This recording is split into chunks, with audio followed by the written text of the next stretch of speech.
Hey champs of Examsnet, welcome to the question series of Examsnet. In this session, we are going to discuss NEET 2025 biology paper and we have a total of 90 questions here.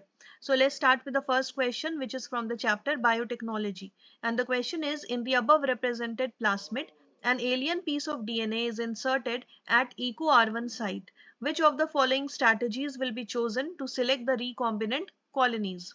Okay, so the figure is not given here. Let me draw it for you. It is something like this. It is a plasmid. Here we have the origin of replication. Then here we have the BAM H1 site. BAM H1 site. Here we have the tetracycline resistance site. Tetracycline resistance site. Then here we have the amplicin resistance. Okay. And then on the right side we have the EcoR1 site. So this shaded part is the EcoR1 site that is asked in the question. Okay. Now we know that at this EcoR1 site there is an enzyme called beta galactosidase. Beta galactosidase. Now this beta galactosidase is responsible for producing blue color. For producing blue color in the presence of a substrate. Okay. So according to the question, an alien piece of DNA is inserted into this site. So when an alien piece of DNA will be inserted, then this beta galactosidase, which is responsible for producing blue color, will undergo insertional inactivation. Okay. So this beta galactosidase will undergo insertional inactivation. Insertional inactivation. That means it will get inactivated when an alien piece of DNA will be inserted here.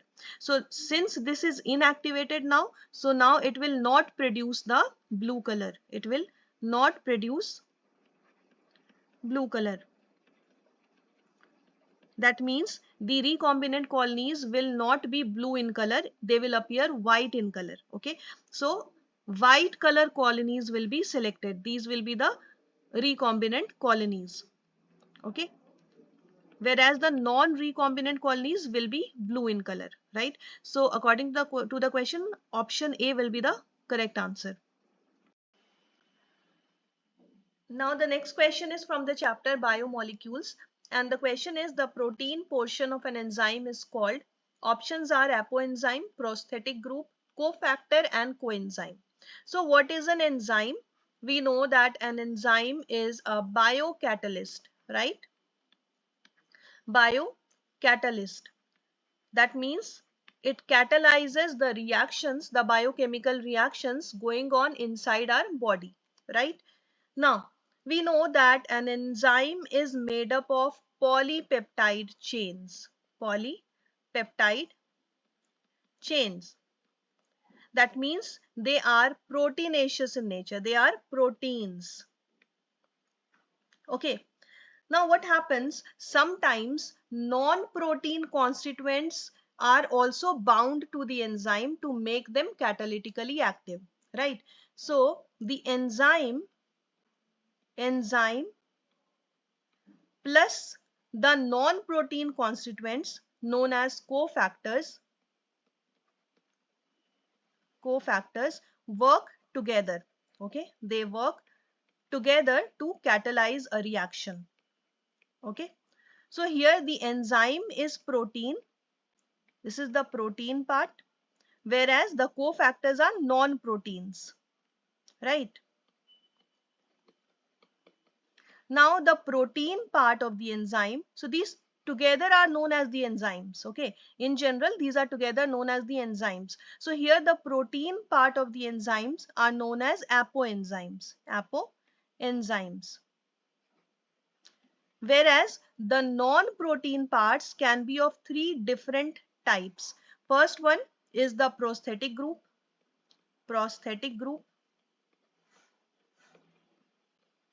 Okay, these are tightly bound to the apoenzymes. Second type of non-protein constituents are coenzymes.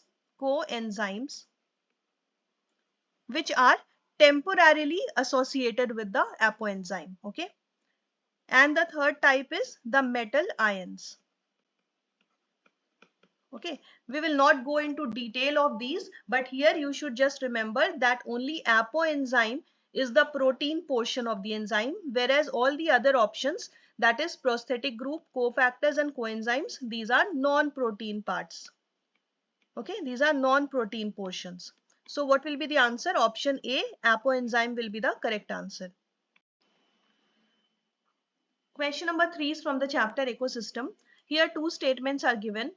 The first statement says that the primary source of energy in an ecosystem is solar energy. This is absolutely correct statement. The energy comes from the sun. Okay, so the primary source of energy in the ecosystem is solar energy. Then let's come to the second statement. It says that the rate of production of organic matter during photosynthesis in an ecosystem is called net primary productivity. Now this statement is incorrect because the rate of production of organic matter during photosynthesis is known as gross primary productivity. Okay, gross primary productivity. In short, we write GPP. Okay, and what is net primary productivity? So it is gross primary productivity minus the energy loss during the respiration. Okay.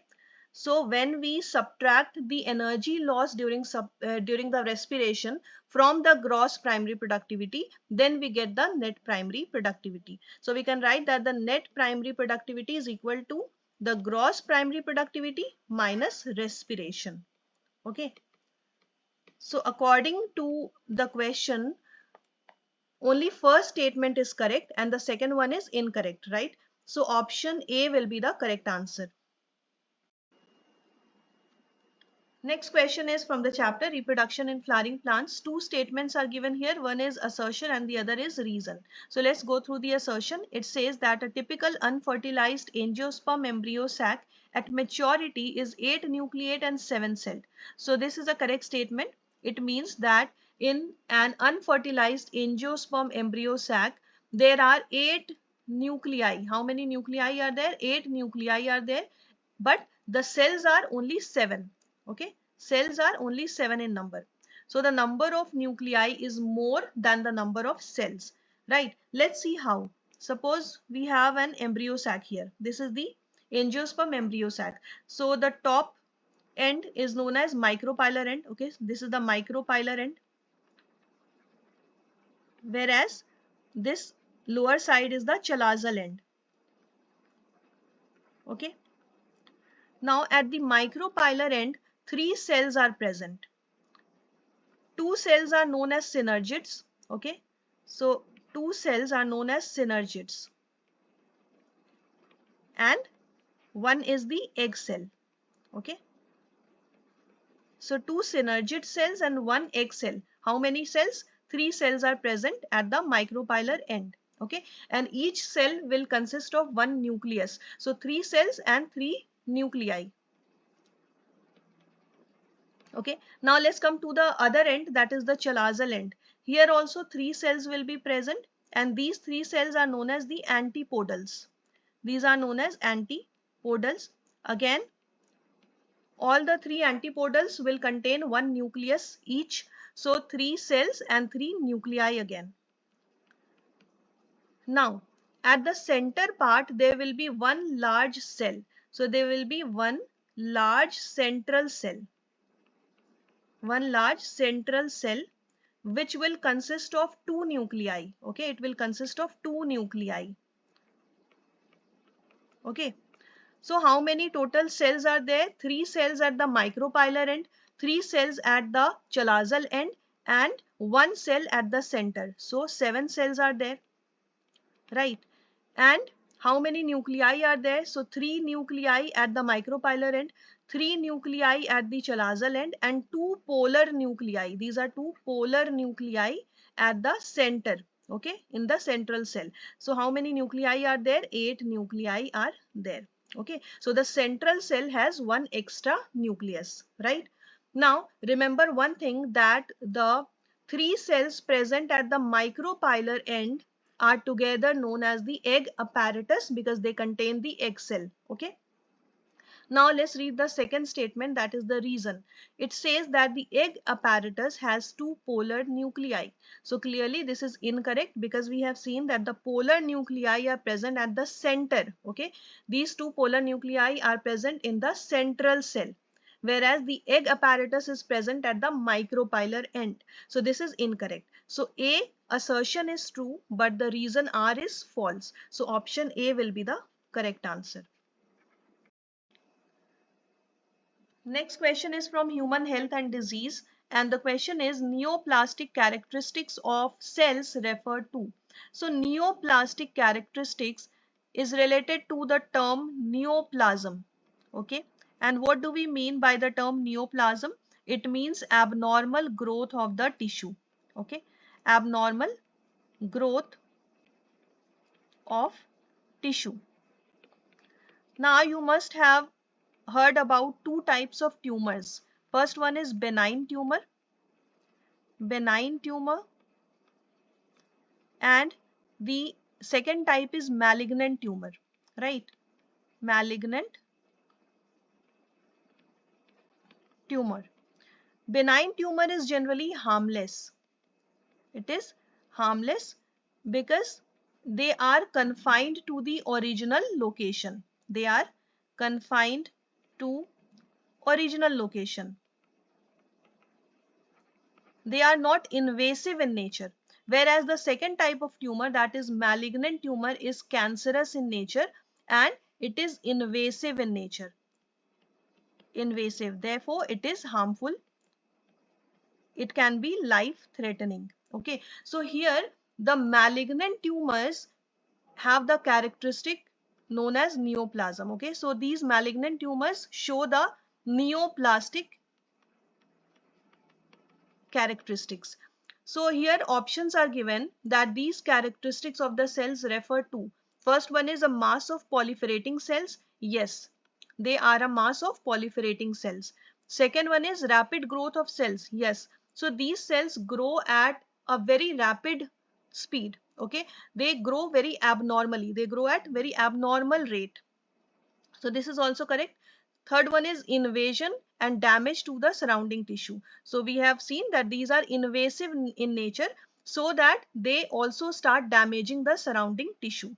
So this is also correct. The fourth one is those confined to original location. This is incorrect because the last one is the characteristic of benign tumor which are harmless. So the first, second and third is the correct one. A, B and C will be the correct characteristics of neoplasm. So option D, A, B and C only. This will be the correct answer. Question number 6 is from Plant Kingdom, and the question is which one of the following is the characteristic feature of the gymnosperms? So the gymnosperm is made up of two words. First one is gymnos,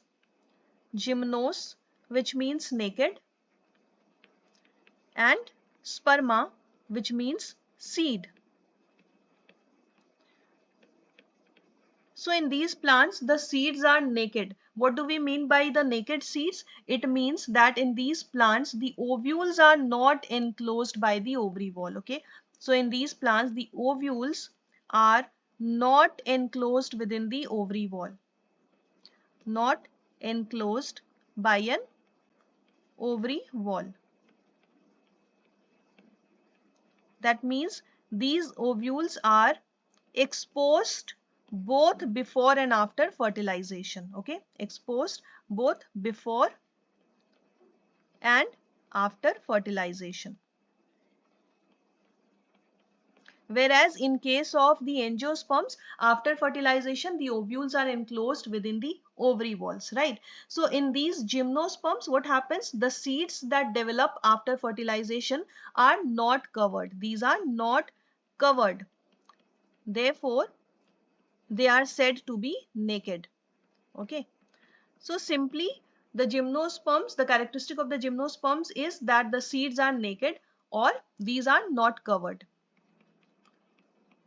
So option D will be the correct answer. Why not option A? Because the option A says that the seeds are absent. This is incorrect. Seeds are present, but these are not covered. Second option is that gymnosperms have flowers for reproduction. This is also incorrect. They do not have flowers. Okay. Then the third one is seeds are enclosed in fruits. Not at all. These are not enclosed. So only option D is the correct answer. Next question is from the chapter Chemical Coordination and Integration. Here we have to match the hormones mentioned in list 1 with the body parts by which they are released or secreted. Okay, so the first hormone is progesterone. Now we know that the progesterone is a steroidal hormone, right? This is a steroidal hormone that is secreted by the corpus luteum. So A will be matched with number 4.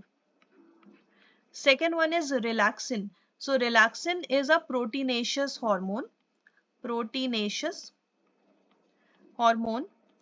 that is secreted by the ovaries in the later stage of the pregnancy. So B will be matched with number 2. Then the third hormone is melanocyte stimulating hormone. So this is again a proteinaceous hormone that is released by the pars intermedia in the brain. Okay, so C will be matched with number 1. And the last one is catecholamines. So these are again amino acid derived hormone which are released from the adrenal medulla during the emergency conditions. Okay, so catecholamines are released during the emergency conditions from the adrenal medulla. So D will be matched with number 3. So according to this, option C will be the correct answer. Next question is related to genetics, and the question is which chromosome in the human genome has the highest number of genes? Options are chromosome 1, chromosome 10, chromosome X and chromosome Y. So this is factual question. You should remember that the chromosome 1 contains the highest number of genes, that is 2968. That is approximately 3000 genes. Okay, whereas chromosome Y contains fewest number of genes. Okay, because chromosome Y is one of the smallest chromosome.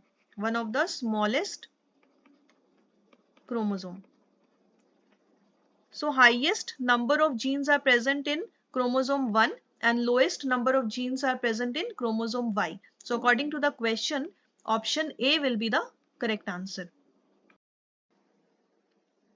Question number 9 is from the chapter photosynthesis, and the question is which of the following statements about rubisco is true? So what is rubisco? It is an enzyme. Okay, it is an enzyme which is very important during photosynthesis. What is the full form? It is ribulose 1,5-bisphosphate 1,5-bisphosphate carboxylase oxygenase. Okay, so this is the full form of rubisco enzyme, right? Why carboxylase and oxygenase? Because it can bind to carbon dioxide as well as oxygen, but it has more affinity for carbon dioxide. Remember this, it has more affinity for carbon dioxide than the oxygen. Okay, now this enzyme is very helpful during the photosynthesis because it helps in binding of carbon dioxide with the RUBP. Okay, it helps in binding of carbon dioxide to the RUBP, or we can say that it helps in the carboxylation of the RUBP. Okay, this reaction is catalyzed by the rubisco enzyme, and this is the first step of the Calvin cycle.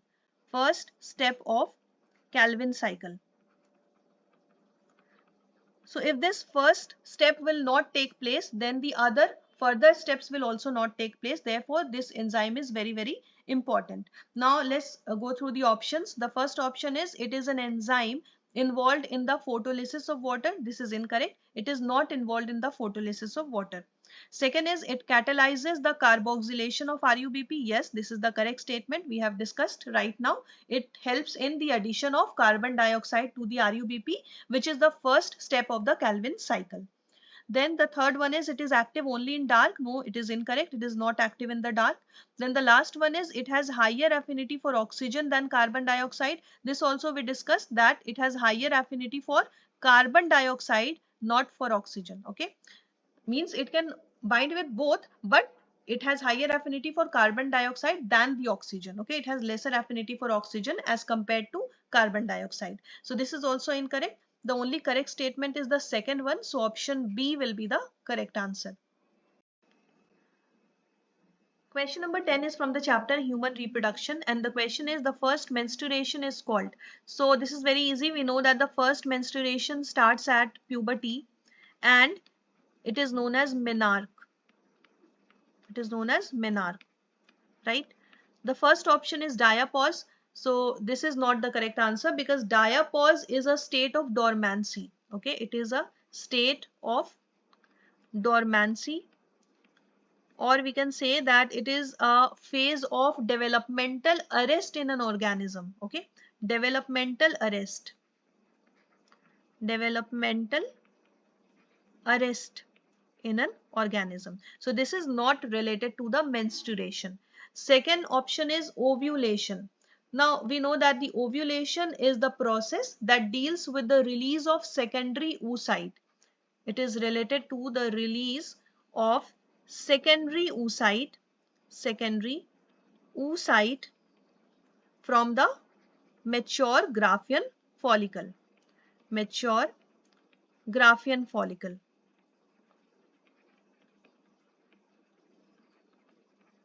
Okay.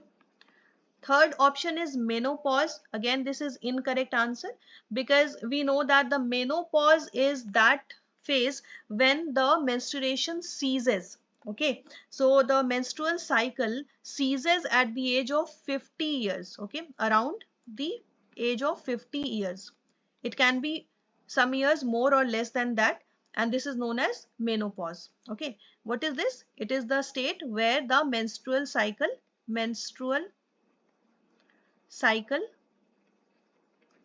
ceases. Okay, the last one is menarche. Yes, this is the correct answer according to the question. The first menstruation is known as menarche. Option D will be the correct answer. Question number 11 is from the chapter Biotechnology and its Applications, and the question is which of the following genetically engineered organisms was used by Eli Lilly to prepare human insulin? Options are virus, phage, bacterium and yeast. So we know that human insulin consists of two chains, chain A and chain B, right? Now in the year 1983, an American company known as Eli Lilly, what is Eli Lilly? It is an American company. So an American company known as Eli Lilly prepared two DNA sequences which were corresponding to the chain A and chain B of the human insulin, and then these two DNA sequences were introduced into the plasmids of E. coli. Plasmids of E. coli to produce the human insulin chains. Okay, so what is E. coli? This is a gram-negative bacteria. This is a gram-negative bacteria. So which organism was used for this process? A gram-negative bacteria was used. So option C, bacterium will be the correct answer. Question number 12 is from the chapter Animal Kingdom. Two statements are given. One is assertion and the other is reason. So according to the assertion, all the vertebrates are chordates, but all chordates are not vertebrates. So this is a correct statement. Okay, we know that the chordates are broadly classified into three categories, okay, or three subphylums. First one is urochordate. Second one is cephalochordate. And the third one is vertebrates. Okay, so these are three subphylums under chordates. That means that all the vertebrates will belong to chordates, right? All the vertebrates are chordates, but not all chordates are vertebrates, because urochordates and cephalochordates are also chordates which are not vertebrates, right? So first statement, that is the assertion, is true. Then let's come to the reason. It says that the members of subphylum vertebrates possess notochord during the embryonic period. The notochord is replaced by the cartilaginous or bony vertebral column in adults. So this is also correct statement.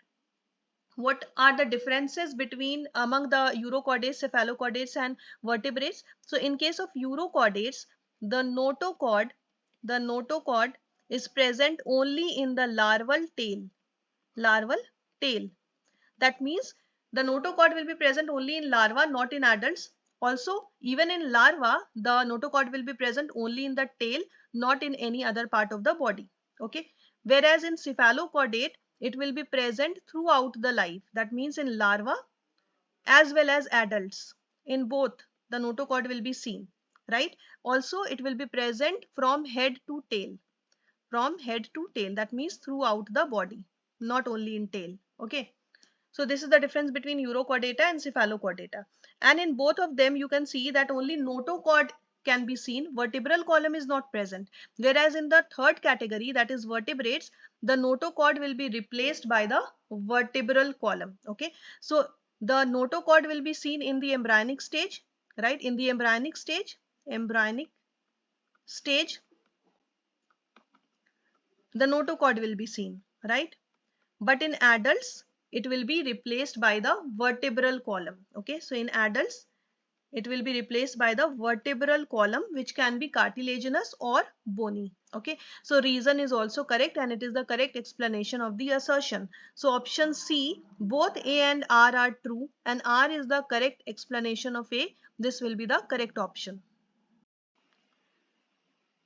Next question is from cell cycle and cell division, and the question is, what is the main function of the spindle fibers during mitosis? Option A, to repair damaged DNA. Option B, to regulate the cell growth. Option C, to separate the chromosomes, and option D, to synthesize new DNA.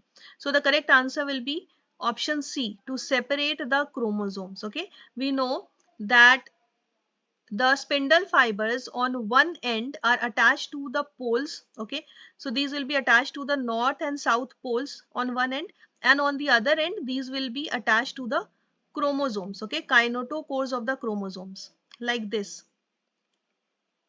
Okay, and then these chromosomes will be pulled towards the opposite poles by the spindle fibers. This way they will help in separating the chromosomes. Okay, so option C will be the correct answer. Next question is from molecular basis of inheritance. Here we have to match list 1 with list 2. First one is Alfred Hershey and Martha Chase. So they are scientists who performed an experiment that gave the unequivocal proof that DNA is the genetic material. Okay, so their experiment proved DNA to be the genetic material. Okay, so A will be matched with number 4, DNA as the genetic material confirmation. Then the second one is euchromatin. So you would have heard of euchromatin and heterochromatin. When the DNA is stained, then the lighter part, okay, the lighter stained part of the DNA with loosely packed chromatin fiber is known as the euchromatin. Okay, so B will be matched with number 3. Okay, what is euchromatin? The lightly stained region with loosely packed chromatin fiber. Whereas the last one, that is heterochromatin, is the darkly stained region of the DNA with densely packed chromatin fiber. So D will be matched with number 2. Whereas the third one, that is Friedrich Griffith, which is the name of a scientist, he performed series of experiments by selecting different strains of Streptococcus pneumoniae. So C will be matched with number 1. So according to this, which option will be the correct answer? Option A will be the correct answer. Next question is related to biomolecules. Here we have to match list 1 with list 2. So the first one in list 1 is adenosine. What is an adenosine? It is a nucleoside. Okay, it is a nucleoside which contains a nitrogen base and sugar. Okay, so nitrogen base plus sugar makes a nucleoside. Second one, so what will be the adenosine matched with? It will be matched with nucleoside number 3. A will be matched with number 3. Then the second one is adenylic acid. So what is adenylic acid? It is a nucleotide. It is a nucleotide. That means it will consist of a nitrogen base plus sugar plus phosphate group. Okay, plus phosphate group. Or we can say that a nucleotide is made up of a nucleoside plus phosphate group. So it will be matched with number 2, nucleotide, right? Then C, adenine. What is adenine? It is simply a nitrogen base. It is made up of nitrogen base only. It is a purine. Okay, adenine is a purine. So C will be matched with number 1. And the last one is alanine, which is an amino acid. Alanine is an amino acid which consists of a methyl group. It consists of a methyl group as an R group. Okay, so D will be matched with number 4. So according to this, option number A will be the correct answer. Question number 16 is from the chapter Structural Organization in Animals, and the question is, in frog, the renal portal system is a special venous connection that acts to link option A, kidney and intestine, option B, kidney and lower part of the body, option C, liver and intestine, and option D, liver and kidney. So we know that the word renal is related to kidney, right? So in the frogs, a special venous connection that acts to link kidney and lower part of the body is known as renal portal system. Renal portal system. Okay, there is also a special venous connection that links liver to intestine, but this is known as the hepatic portal system. Okay, hepatic portal system. So there are two such systems in the body of the frog: hepatic portal system, which links liver and intestine, and the renal portal system, which links kidney to the lower part of the body. So according to the question, it is asked about the renal portal system. So option B will be the correct answer. Question number 17 is from the chapter Molecular Basis of Inheritance, and the question is, which of the following are the post-transcriptional events in a eukaryotic cell? So what do we mean by post-transcriptional events? It means that the events that take place after the transcription. Okay, after transcription. So we can say that some events will take place before the transcription, before transcription. Then transcription will take place, and then some events will take place after the transcription, right? So before the transcription, what will happen? A pre-mRNA will be transported to the cytoplasm, because the transcription has to take place in the cytoplasm of the cell. Okay, so the transcription takes place in the cytoplasm of the cell. And what is transcription? We know that it is the copying of genetic information from one strand of DNA into an RNA, right? And then some events will take place after the transcription, and these events include capping, tailing, and splicing.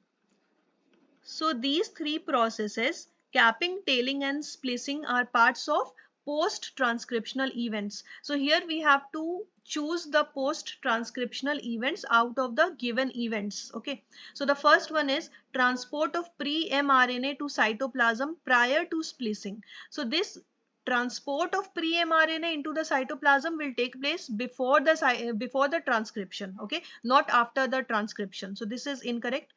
Second one is removal of introns and joining of exons. So this process of removing the introns and joining the exons, this is known as splicing.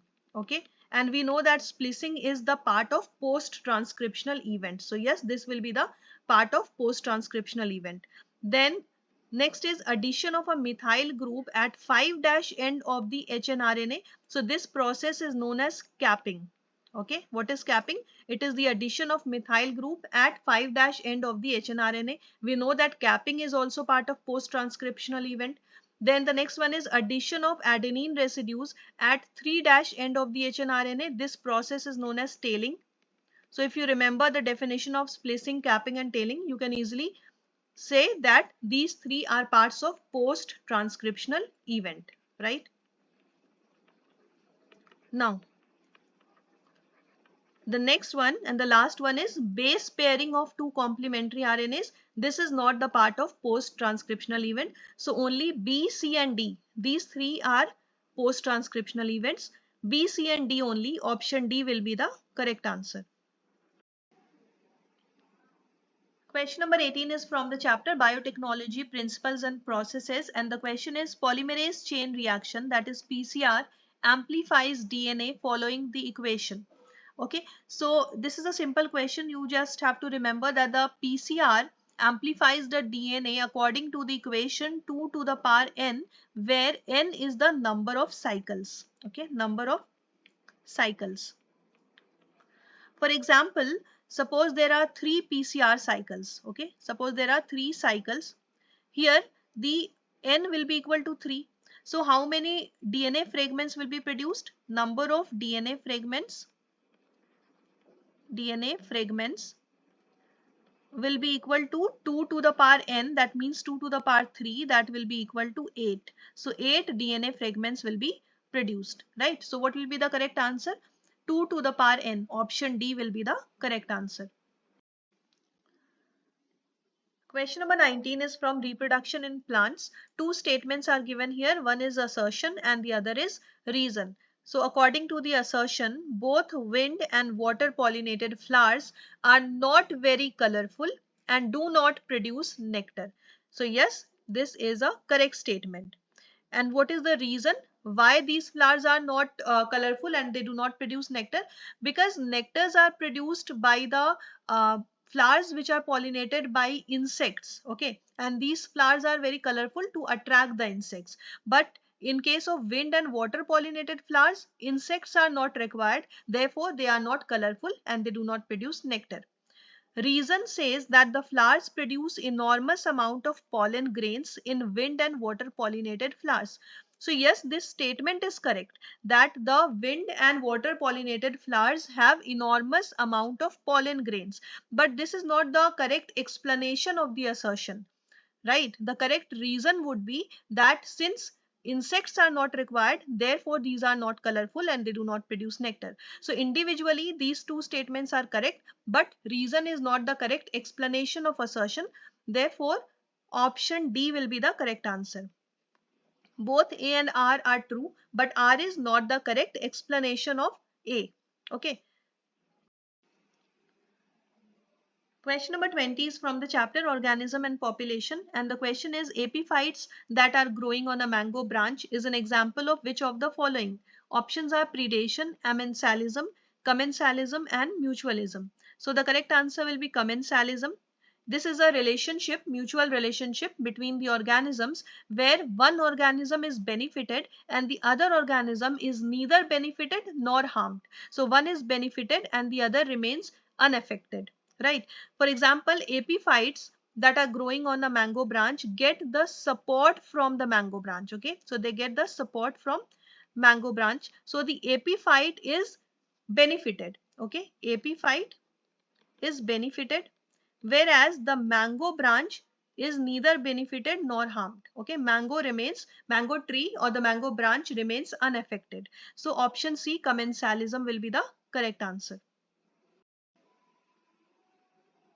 Next question is from human reproduction. Here we have to find the correct statement. First statement says that in human pregnancy, the major organ systems are formed at the end of the 12 weeks. So 12 weeks means by the end of the first trimester. Okay, first trimester. So yes, this is a correct statement. By the end of the first trimester, the major organ systems are formed. Okay. Then the second statement says that in human pregnancy, the major organ systems are formed at the end of the 8 weeks. This is incorrect. We have already discussed that the major organ systems are formed at the end of the 12 weeks or at the end of the first trimester, not 8 weeks. So this is not correct. Then the third statement is in human pregnancy, heart is formed after 1 month of the gestation. This is also correct. After 1 month, heart is formed. This is also correct.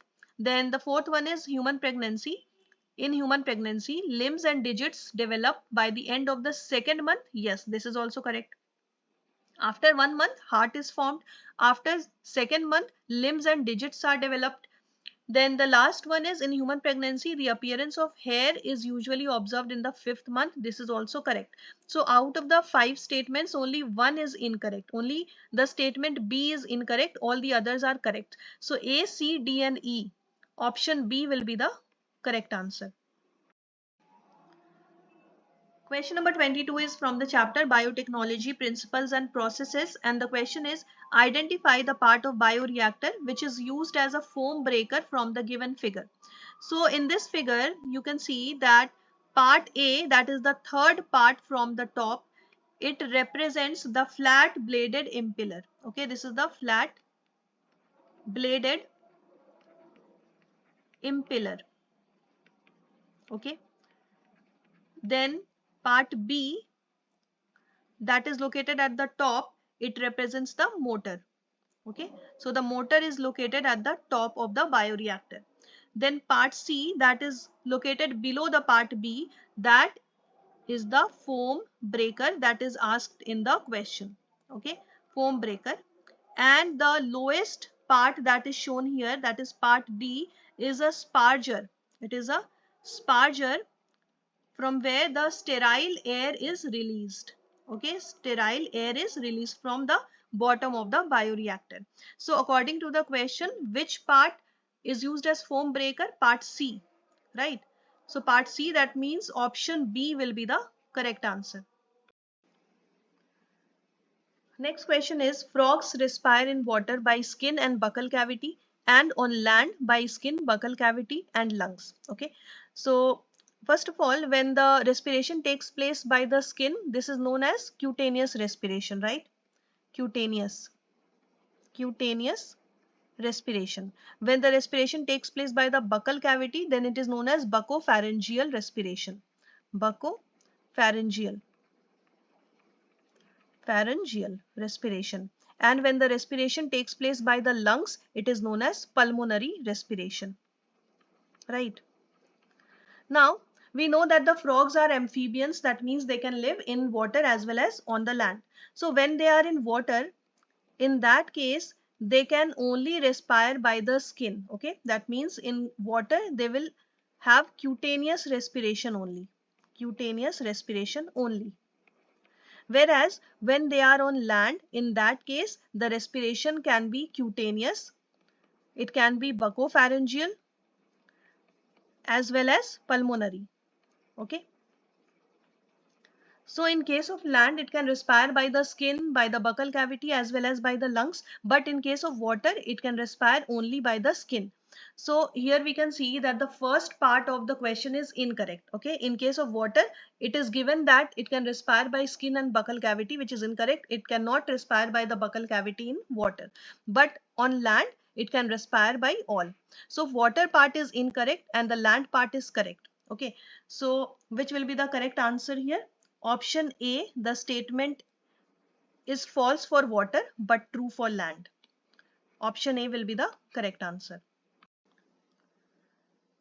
Next question is consider the following statements regarding function of adrenal medullary hormones.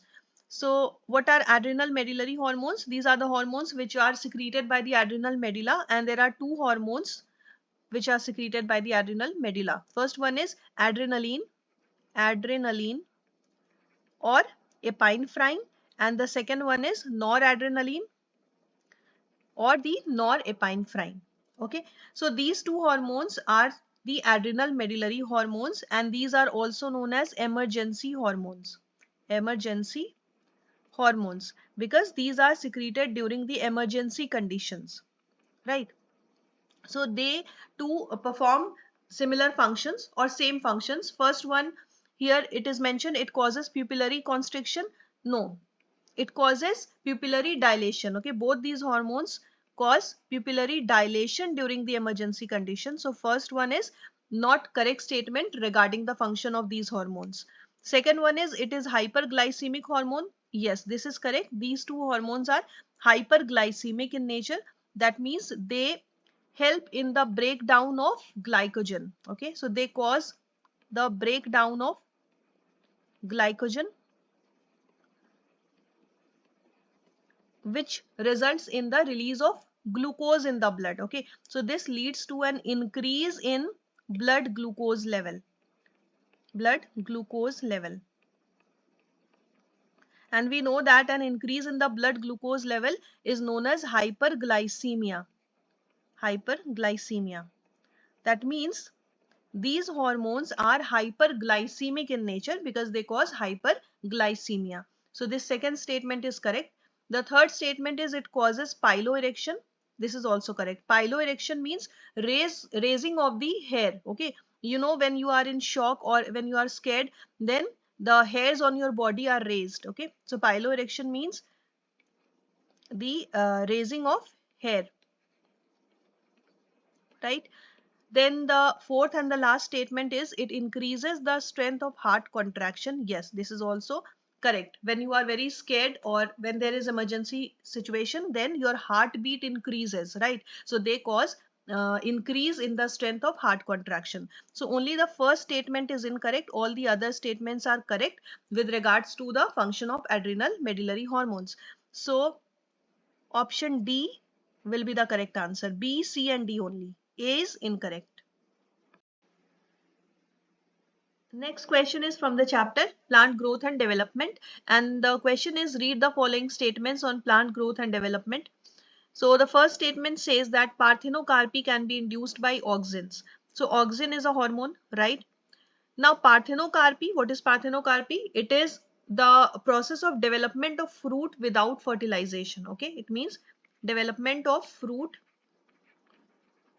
without fertilization of the ovule. Without fertilization of the ovule. Now this process can be natural as well as artificial. Okay, it can be done artificially as well with the help of some hormones, for example with the help of auxin. So this is a correct statement. Then the second statement says that plant growth regulators can be involved in promotion as well as inhibition of the growth. So this is also correct statement. Okay, so these hormones can have positive action as well as negative action on the growth of the plant. Then the third statement is, dedifferentiation is a prerequisite for redifferentiation. So yes, before redifferentiation, dedifferentiation has to take place. So you can go through the definition of these terms in the NCERT. This is also correct statement. Then the fourth statement is, abscisic acid is a plant growth promoter.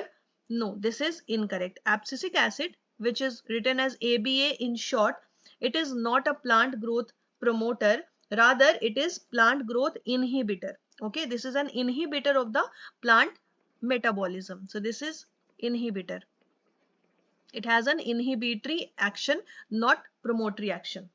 Then the last statement is, apical dominance promotes the growth of lateral buds. This is also incorrect because we know that the apical dominance promotes the growth of apical buds.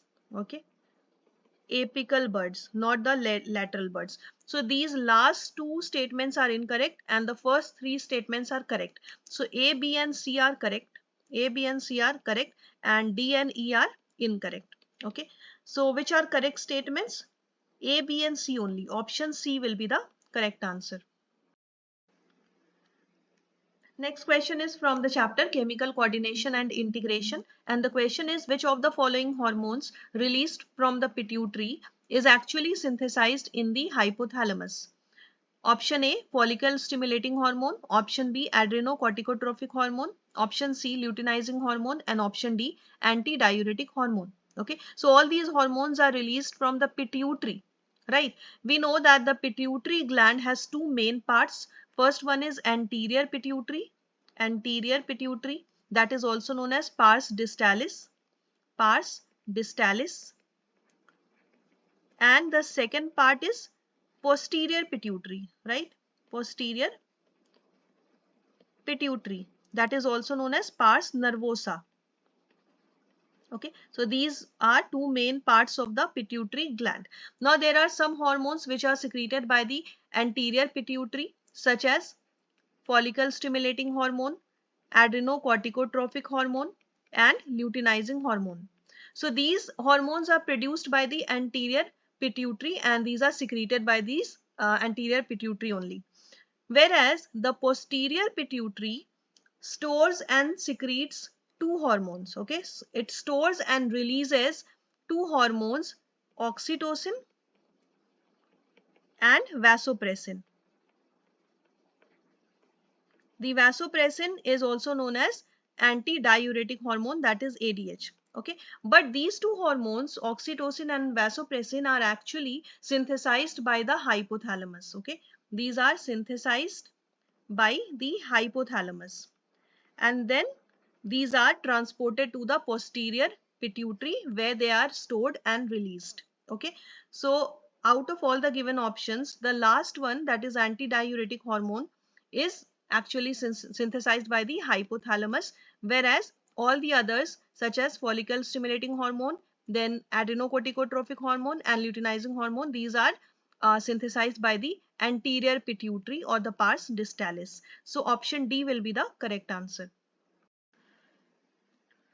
Next question is from the chapter Microbes in Human Welfare, and the question is, which of the following is an example of non-distilled alcoholic beverage produced by yeast? Okay, non-distilled means which are produced without distillation. Without distillation. Now, the options are beer, rum, whiskey and brandy.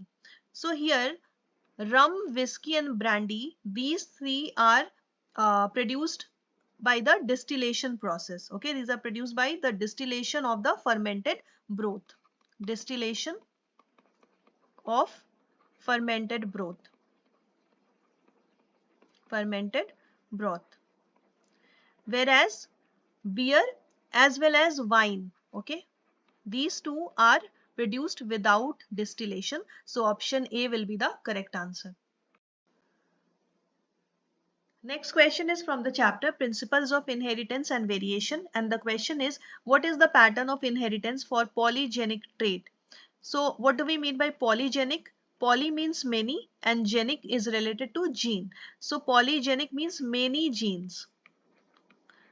Okay, polygenic trait means the traits which are controlled by more than one genes. Okay, so polygenic inheritance means the inheritance of a character or inheritance of a trait is controlled by more than one genes, right?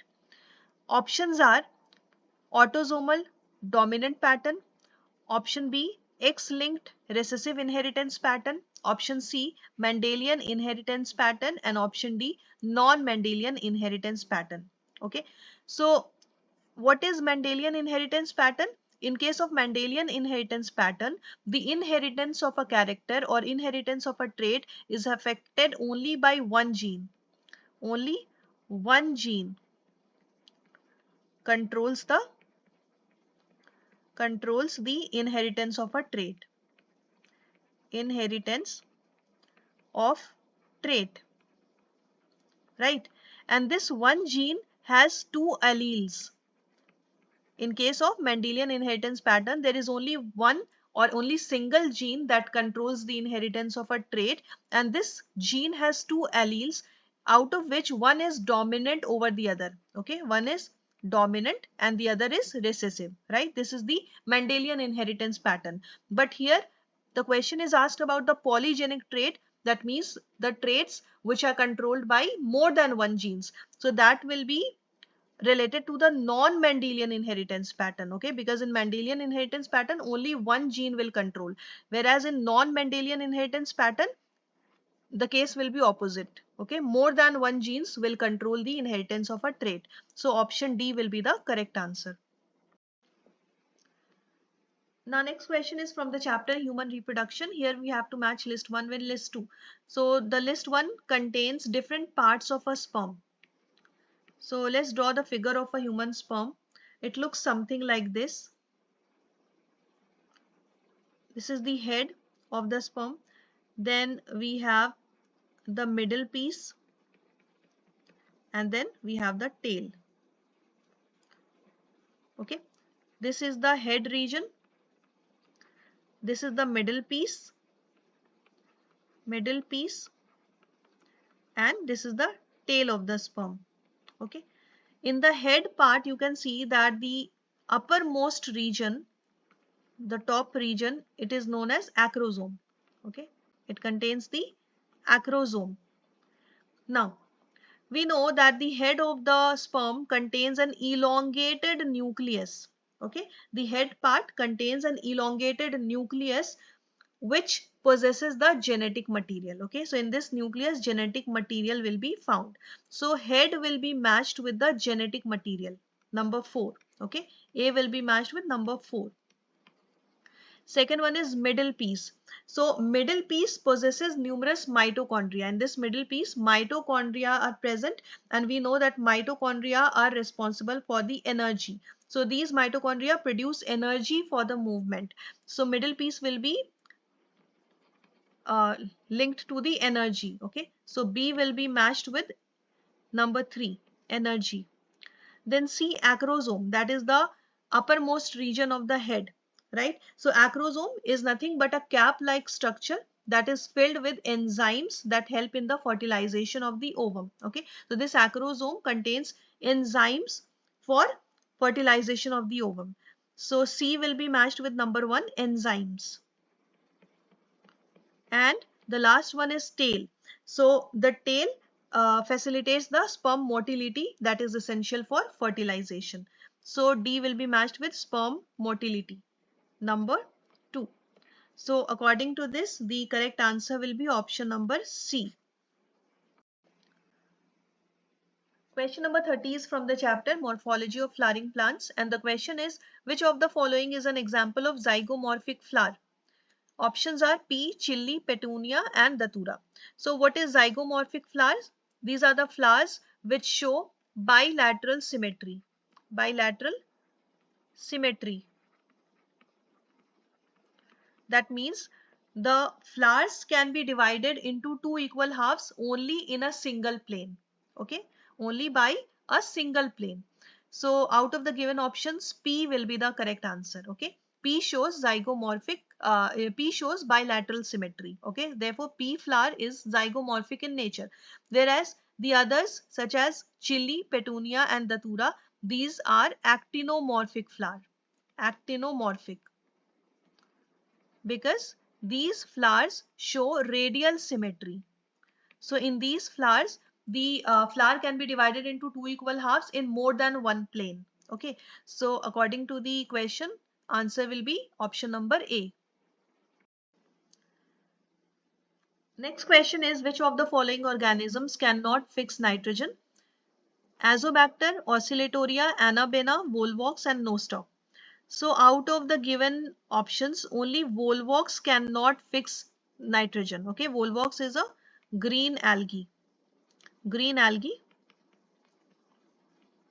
and that remains in colonies. Okay, and they cannot fix nitrogen, whereas all the others, that is Azobacter, Azotobacter, Oscillatoria, Anabaena and Nostoc, these can fix nitrogen. Okay, so only Volvox cannot fix nitrogen. That means D only. Option D will be the correct answer. Next question is from the chapter Biodiversity and Conservation, and the question is, which one of the following is an example of ex situ conservation? So what is ex situ conservation? It is the conservation of biological diversity outside of its natural habitat. Okay, outside the natural habitat. Natural habitat. So the first option is zoos and botanical gardens. Yes, these are example of ex situ conservation.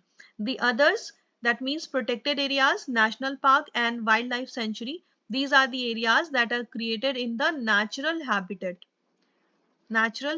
of the biodiversity. So these three are examples of in situ conservation. In situ conservation. Whereas zoos and botanical gardens are example of ex situ conservation. So option A will be the correct answer. The next question is, who is known as the father of ecology in India?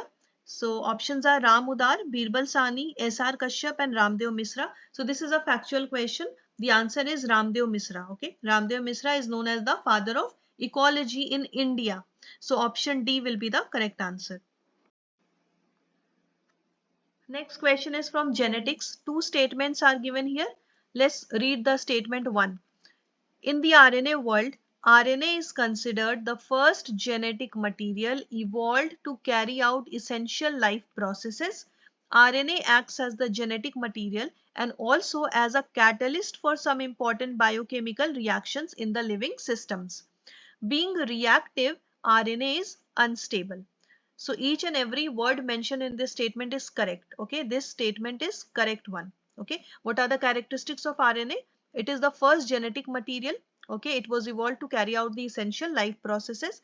Then RNA acts as the genetic material as well as a catalyst for some important reactions, biochemical reactions. Then this RNA is reactive, therefore it is unstable. Then let's come to the second statement. It is about DNA. So it says that DNA evolved from RNA and is more stable genetic material. This is also correct, right? RNA is unstable, but DNA is stable. Then its double helical strands being complementary resist changes by evolving repairing mechanism. So this is also a correct statement, right? So each and every word of these two statements are correct. These statements are self-explanatory, so I don't need to explain anything. Both the statements are absolutely correct. Okay, so both statement 1 and statement 2 are correct. Option C will be the correct answer. Next question is again related to genetics. Two statements are given here. The first statement says that the transfer RNAs and ribosomal RNA, that means the tRNA and rRNA do not interact with mRNA. So this is incorrect because both tRNA and rRNA, they interact with mRNA. Okay, so this is incorrect statement.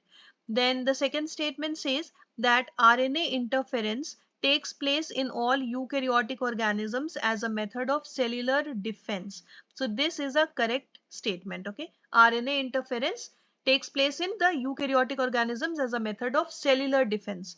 So the first statement is incorrect, but the second one is correct. Option B will be the correct answer. Statement 1 is incorrect, but statement 2 is correct. Now in question number 36, we have to match the organs mentioned in list 1 with the hormones that are secreted by these organs. Okay. So the first one is heart. Which hormone is secreted by the heart? So arterial natriuretic factor is secreted by the heart. So A will be matched with number 3. Then B, kidney. Which hormone is secreted by the kidney? Erythropoietin is secreted by the kidney. So B will be matched with number 1. C, gastrointestinal tract. Which hormone? Secretin.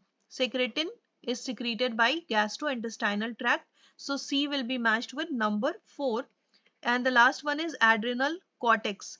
So which hormone is secreted by the adrenal cortex? Aldosterone. So D will be matched with number 2. So according to this, option B will be the correct answer.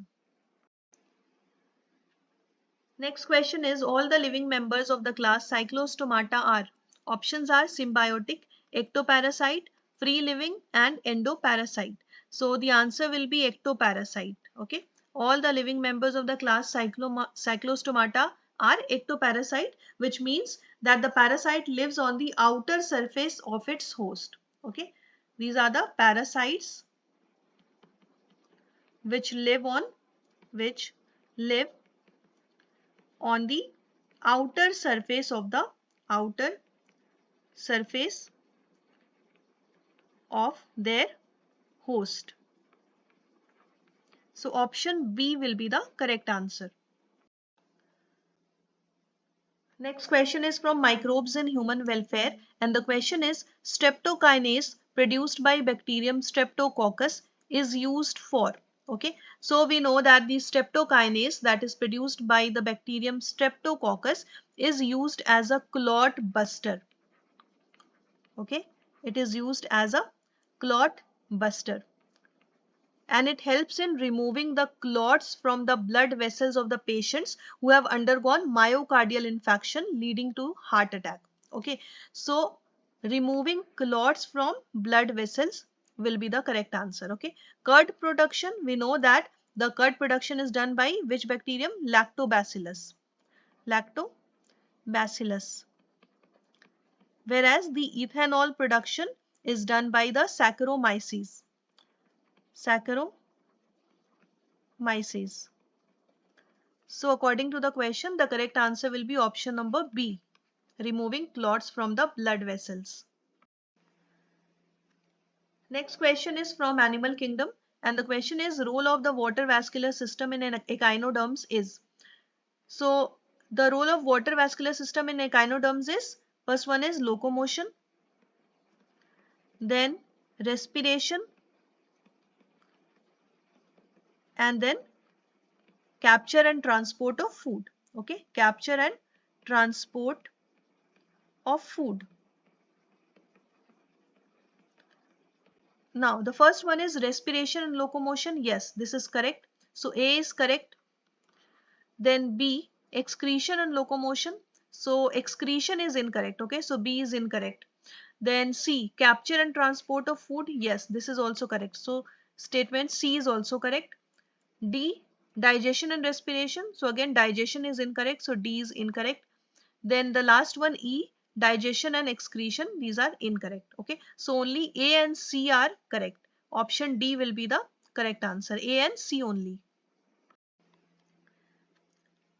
This question is from the chapter Plant Kingdom. Here we have to match different types of plants with the correct example. Okay, so the first one is pteridophyte. What is the example of pteridophyte? So Salvinia is the example of pteridophyte. So A will be matched with number 4. Then B, bryophyte. The example of bryophyte here is polytrichum. So B will be matched with number 3. Then C, angiosperm, which is the example of angiosperm here, salvia. Okay, salvia, first one. So C will be matched with number 1. And the last one is gymnosperms. So ginkgo is the example of gymnosperm here. So D will be matched with number 2. So according to this, option D will be the correct answer. Next question is from human health and disease, and the question is which are correct. So we have to find out the correct statements. The first statement says that computed tomography and magnetic resonance imaging detect cancers of internal organs. Yes, these methods are used to detect the cancers of internal organs. So statement A is correct. Then the second statement says that the chemotherapeutic drugs are used to kill non-cancerous cells. This is incorrect because the chemotherapeutic drugs are used to kill cancerous cells, not non-cancerous cells. Then the third statement is alpha interferon activates the cancer patient's immune system and helps in destroying the tumor. So this is also correct statement. Okay, statement C is correct. So these alpha interferon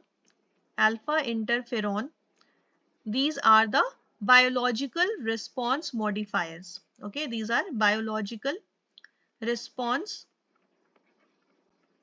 modifiers, right? Then the fourth statement is chemotherapeutic drugs are biological response modifiers. No, this is incorrect. Alpha interferon was biological response modifiers but not chemotherapeutic drugs. These are chemicals, right? Then the last statement is in the case of leukemia, blood cell counts are decreased. This is incorrect because in case of leukemia, the number of white blood cells can be abnormally high. Okay, so the blood cell counts increase, not decrease. So only two statements are correct, statement A and statement C. Option B will be the correct answer. Next question that is related to human reproduction is, what are the potential drawbacks in adoption of the IVF method? First one is high fatality risk to mother. So this is incorrect because this procedure is not life threatening to mother. So this is incorrect. Then the second one is expensive instruments and reagents. Yes, this procedure can be quite expensive. So B is correct. Okay, B can be potential drawback. Then C, husband or wife necessary for being donors? No, it is not necessary. They can be the donors, but it's not necessary. Then the fourth one is less adoption of orphans. Yes, it can be considered as the potential drawbacks in adoption of IVF method. So D can be correct. Then E, not available in India. This is not correct because this is available in India, right? Then the next one is possibility that the early embryo does not survive. Yes, there is such possibility.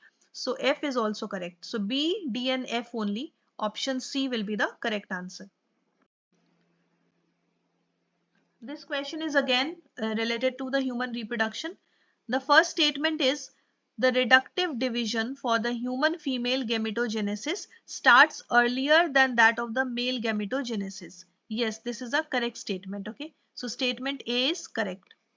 Then the second statement is, the gap between the first meiotic division and the second meiotic division is much shorter for males compared to females. So this statement is also correct. Okay, statement B is also correct.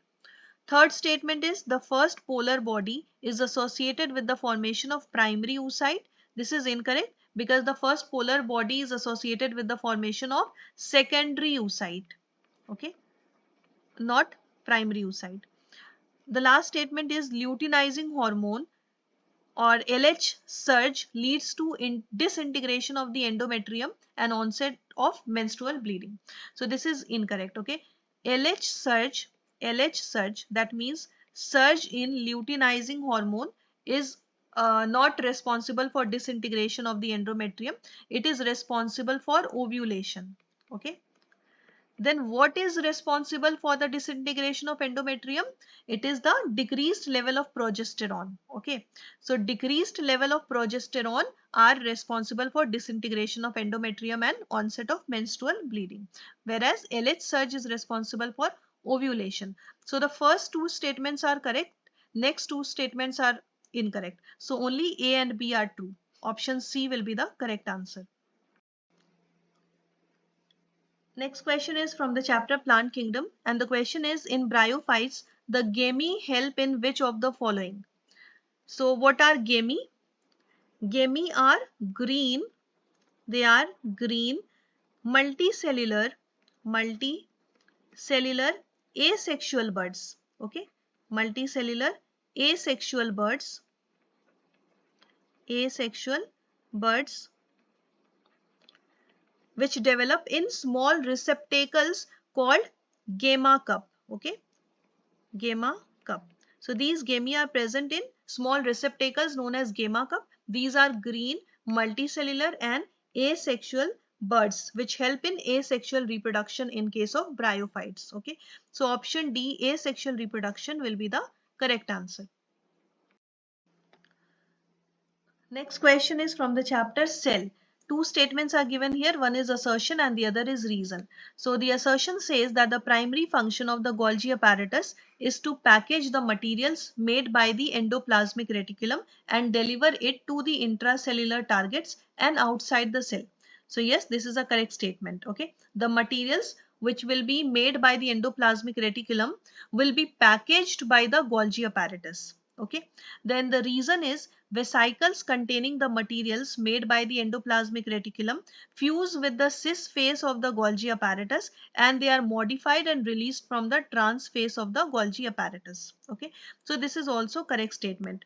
So assertion and reason both are true and the reason is the correct explanation of assertion. Okay, the reason explains why the Golgi apparatus and endoplasmic reticulum are in close association. So option C will be the correct answer. Next question is, which one of the following statements refers to reductionist biology? First option is chemical approach to study and understand living organisms. Second is behavioral approach to study and understand the living organisms. Third one is physiochemical approach to study and understand the living organism. And the last one is physiological approach to study and understand the living organisms. So the correct answer will be option C. Reductionist biology is the physiochemical approach to study and understand the living organisms. Option C will be the correct answer. Next question is, after maturation in primary lymphoid organs, the lymphocytes migrate for interaction with antigens to secondary lymphoid organs or tissues like. Okay, so we know that the lymphocytes get matured in the primary lymphoid organs, okay, and then they move to the secondary lymphoid organs to interact with the antigens, right? So here the thymus and bone marrow, these are primary lymphoid organs. These are primary lymphoid organs. Then spleen, lymph nodes and Peyer's patches, these three are secondary lymphoid organs. So the lymphocytes will migrate for interaction with antigen to the secondary lymphoid organs like spleen, lymph nodes and Peyer's patches. So C, D and E, these are secondary lymphoid organs. Option B will be the correct answer. Next question is from the chapter Biodiversity and Conservation, and here we have to match list 1 with list 2. So the first one is the evil quartet. Evil quartet means what? Quartet is related to 4. So the evil quartet refers to 4 major causes of biodiversity loss. 4 major causes of biodiversity loss. Biodiversity loss. And what are these 4 major causes of biodiversity loss? The first one is habitat loss, okay, loss of habitat loss and fragmentation. This is the first major cause of biodiversity loss. Then the second major cause is overexploitation of the biodiversity, overexploitation. Then the third major cause is introduction of alien species. Alien species. And the fourth major cause is the co-extinction. Co-extinction. So these are 4 major causes of biodiversity loss and these are known as the evil quartet. So A will be matched with number 3. Causes of biodiversity losses. Then the second one is ex situ conservation. We know that the ex situ conservation means the conservation of biodiversity outside its natural habitat. Okay, and one of the examples of ex situ conservation is cryopreservation. Okay, so what is cryopreservation? It is a process where the conservation of living cells, tissues or organs is done at a very low temperature of about minus 196 degrees Celsius in liquid nitrogen. Okay. So it is the process of preserving the cells or tissues or organs at very low temperature in liquid nitrogen. And it is an ex situ conservation. So B will be matched with number 1. Then C, Lantana camara. So what is Lantana camara? It is a species of plant which is considered to be an alien species. Okay, so C will be matched with number 2.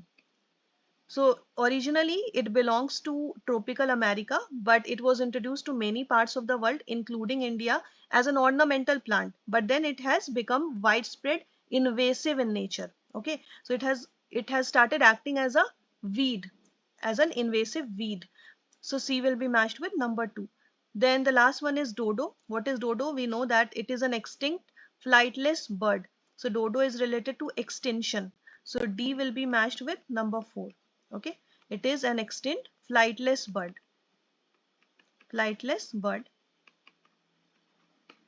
So according to this, option D will be the correct answer. Next question is from the chapter Reproduction in Flowering Plants, and the question is, how many meiotic and mitotic divisions need to occur for the development of a mature female gametophyte from a megaspore mother cell in an angiosperm plant? Okay, so we know that the female gametophyte means embryo sac, right? Embryo sac. A mature female gametophyte is nothing but the embryo sac. So how many meiotic and mitotic divisions take place for the development of embryo sac from a megaspore mother cell? So there are 3 mitotic divisions, 3 mitosis, and then 1 meiotic division. Okay. So 3 mitosis and 1 meiosis. Option A will be the correct answer. See, the detailed explanation of this developmental process is quite lengthy, so it will be explained in the chapter. Okay. Next question is from the chapter Human Health and Disease, and the question is, which of the following type of immunity is present at the time of birth and is a non-specific type of defense in the human body? Options are cell-mediated immunity, humoral immunity, acquired immunity, and innate immunity. So the answer will be innate immunity. Okay. So this innate immunity is present at the time of the birth and it is non-specific in nature. Non-specific. Right. And it is accomplished by providing different types of barriers to prevent the entry of any outside agent. So different types of barriers to prevent the entry of any foreign agents or pathogens into the body. And the most common type of such barrier is the skin, which is present all over our body right from the time of birth. Okay. And we know that our skin prevents the entry of pathogens into our body. So this is example of innate immunity. What is acquired immunity? This type of immunity is acquired during the lifetime of an individual, right? And it is pathogen specific in nature. Pathogen specific. Okay. And this is characterized by the memory cells. Then what is humoral immunity? So the immune response that is mediated by the B lymphocytes are known as humoral immunity, whereas the immune response that are mediated by T lymphocytes are known as cell mediated immunity. So the cell mediated immunity is related to T lymphocytes, whereas the humoral immunity is related to the B lymphocytes. Okay. Now, according to the question, the correct answer is what? Innate immunity. So option D will be the correct answer. Next question is from the chapter Organisms and Population. And the question is given below are two statements. So let's read the statements. The first statement is fig fruit is a non-vegetarian fruit as it has enclosed fig wasps in it. So this is an incorrect statement because fig fruit is a vegetarian fruit. Okay, it is not non-vegetarian. It is a vegetarian fruit. Now, what is the relation between the fig fruit and the fig wasp? Fig fruit and fig wasp. So wasp is an insect, right? So how is it related to the fig fruit? So the role of fig wasp is to pollinate the flowers of this fruit. Okay, there is no fig wasp enclosed in the fruit. So first statement is incorrect. What is the role of fig wasp? Pollination. Pollination of the flower or pollination of the inflorescence. Okay, so they share a mutual relationship. Okay, fig fruit and fig wasp have a mutual relationship in which both get benefited from each other. Okay, then let's read the second statement. The second statement is fig wasp and the fig tree exhibit a mutual relationship. Yes, as fig wasp completes its life cycle in the fig fruit and fig fruit gets pollinated by the fig wasp. So see, there are two mistakes in this statement. First, that the fig wasp does not complete its life cycle. Only a part of the life cycle is completed in the fruit. Okay, only a part of the life cycle. Because the larva of the fig wasp gets food from this fruit. Okay, not the complete life cycle is completed. Only a part of the life cycle. And then It is also given in this statement that the fig fruit gets pollinated by the fig wasp, which is incorrect, because we know that it is the flower or the inflorescence that gets pollinated, not the fruit. Okay, so this is also incorrect statement. Both the statements are incorrect. So which will be the correct answer? Option D. Both statements 1 and statement 2 are incorrect. Option D will be the correct answer. Next question is from the chapter Sexual Reproduction in Flowering Plants. Two statements are given here. One is assertion and the other is reason. So let's read the assertion. It says that the cells of tapetum possess dense cytoplasm and generally have more than one nucleus. So yes, this is a correct statement. Okay, what is tapetum? So if you look at the transverse section of an anther, it is given in the NCERT. It looks something like this. Okay, transverse section of an anther. Now, how many layers are present? So there are 4 layers. The outermost layer of the anther is known as epidermis. Epidermis. Then inner to the epidermis, there is second layer that is known as endothecium. It is known as endothecium. Okay. Then further inside, there is a third layer known as the middle layers. Okay. So the third one is the middle layers. And then the innermost layer is known as the tapetum. So tapetum is something like this, the innermost layer of the anther. Okay. So when you move from outside to inside, there will be 4 layers in an anther, in the transverse section of an anther. Outermost will be epidermis, then endothecium, then middle layers, and then the innermost will be the tapetum. Now this innermost layer surrounds the maturing pollen grains. Okay, so pollen grains are formed inside this tapetum, right? So the function of this tapetum is to provide nourishment to the pollen grains. Okay. Now the assertion says that the cells of this tapetum layer possess dense cytoplasm. Yes, this is correct. This layer has dense cytoplasm and it generally has more than one nucleus. So the assertion is correct.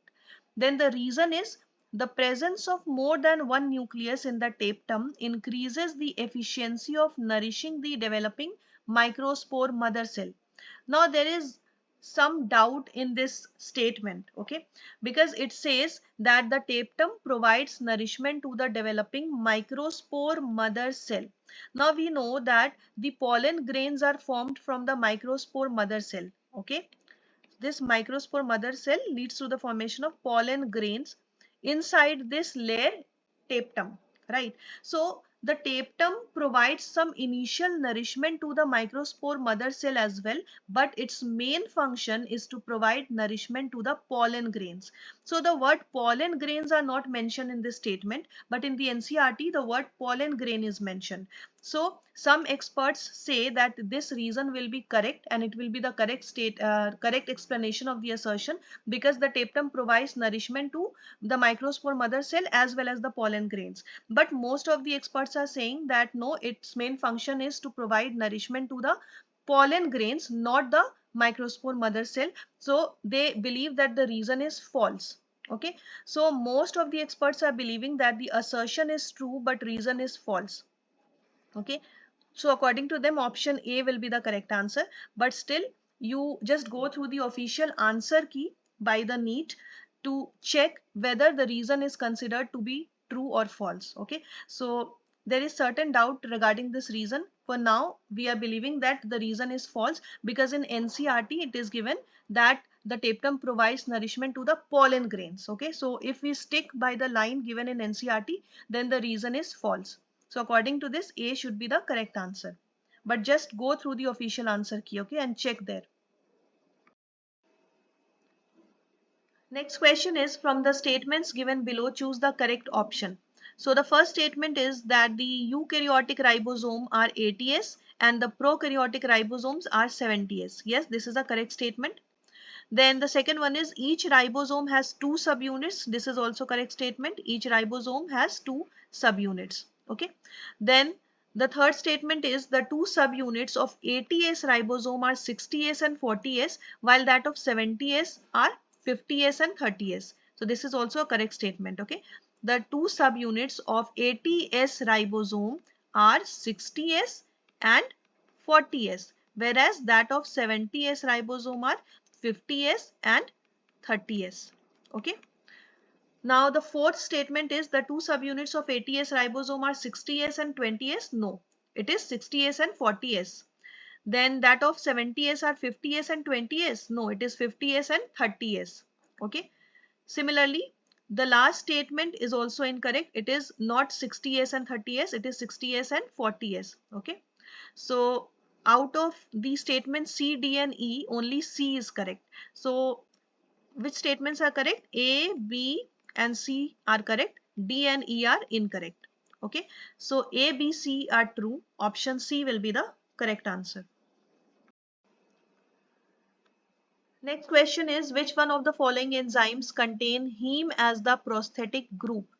Options are succinate dehydrogenase, catalase, rubisco and carbonic anhydrase. So the correct answer will be catalase. Okay. There are two enzymes which contain heme as the prosthetic group. One is catalase and the other is peroxidase. Peroxidase. And they catalyze the breakdown of hydrogen peroxide to water and oxygen. In these enzymes, heme is the prosthetic group and it is a part of the active site of the enzyme. So option B will be the correct answer. Next question is, what is the name of the blood vessel that carries deoxygenated blood from the body to the heart in a frog? Options are pulmonary vein, vena cava, aorta and pulmonary artery. So we know that the heart of a frog has three chambers. Okay, it has three chambers. Now, the deoxygenated blood are carried from the body to the heart by the major veins called vena cava. Okay, vena cava. Option number B.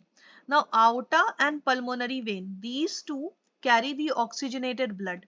Oxygenated blood. Whereas the pulmonary artery carry the deoxygenated blood towards the lungs. Okay. It carries the deoxygenated blood towards the lungs.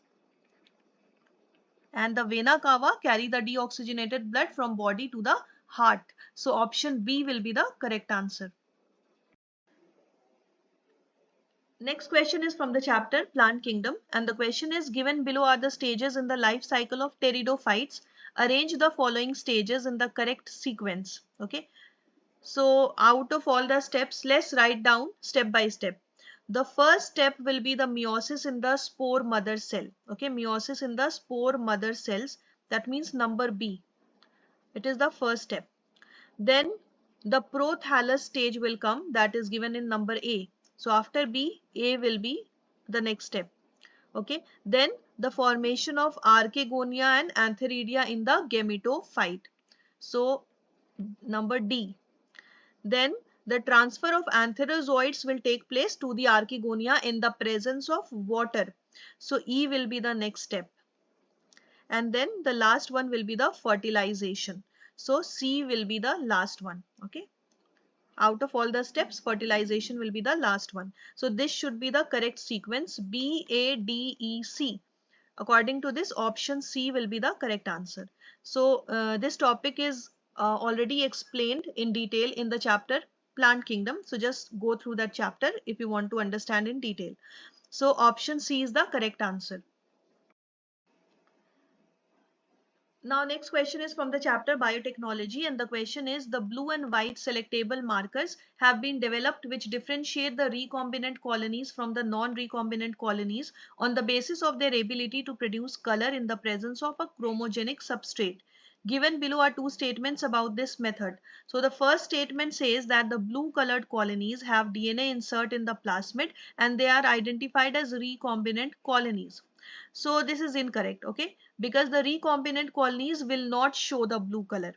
Why? Let's see. When a foreign DNA or a recombinant DNA is inserted into the coding sequence of an enzyme beta-galactosidase, then what happened? The gene for the beta-galactosidase gets inactivated. Okay, when the recombinant DNA is inserted into the beta-galactosidase enzyme, into the coding sequence of this enzyme, then the gene that is responsible for making this beta-galactosidase gets inactivated. So this process is known as insertional inactivation. Insertional inactivation.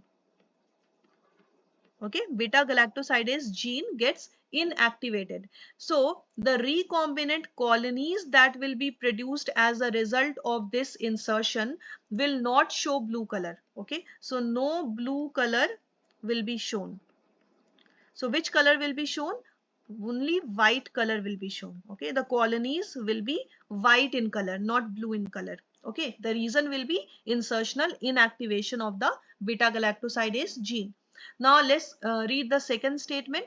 It says that the colonies without blue color have the DNA insert in the plasmid and are identified as recombinant colonies. Yes, so the recombinant colonies will not have the blue color.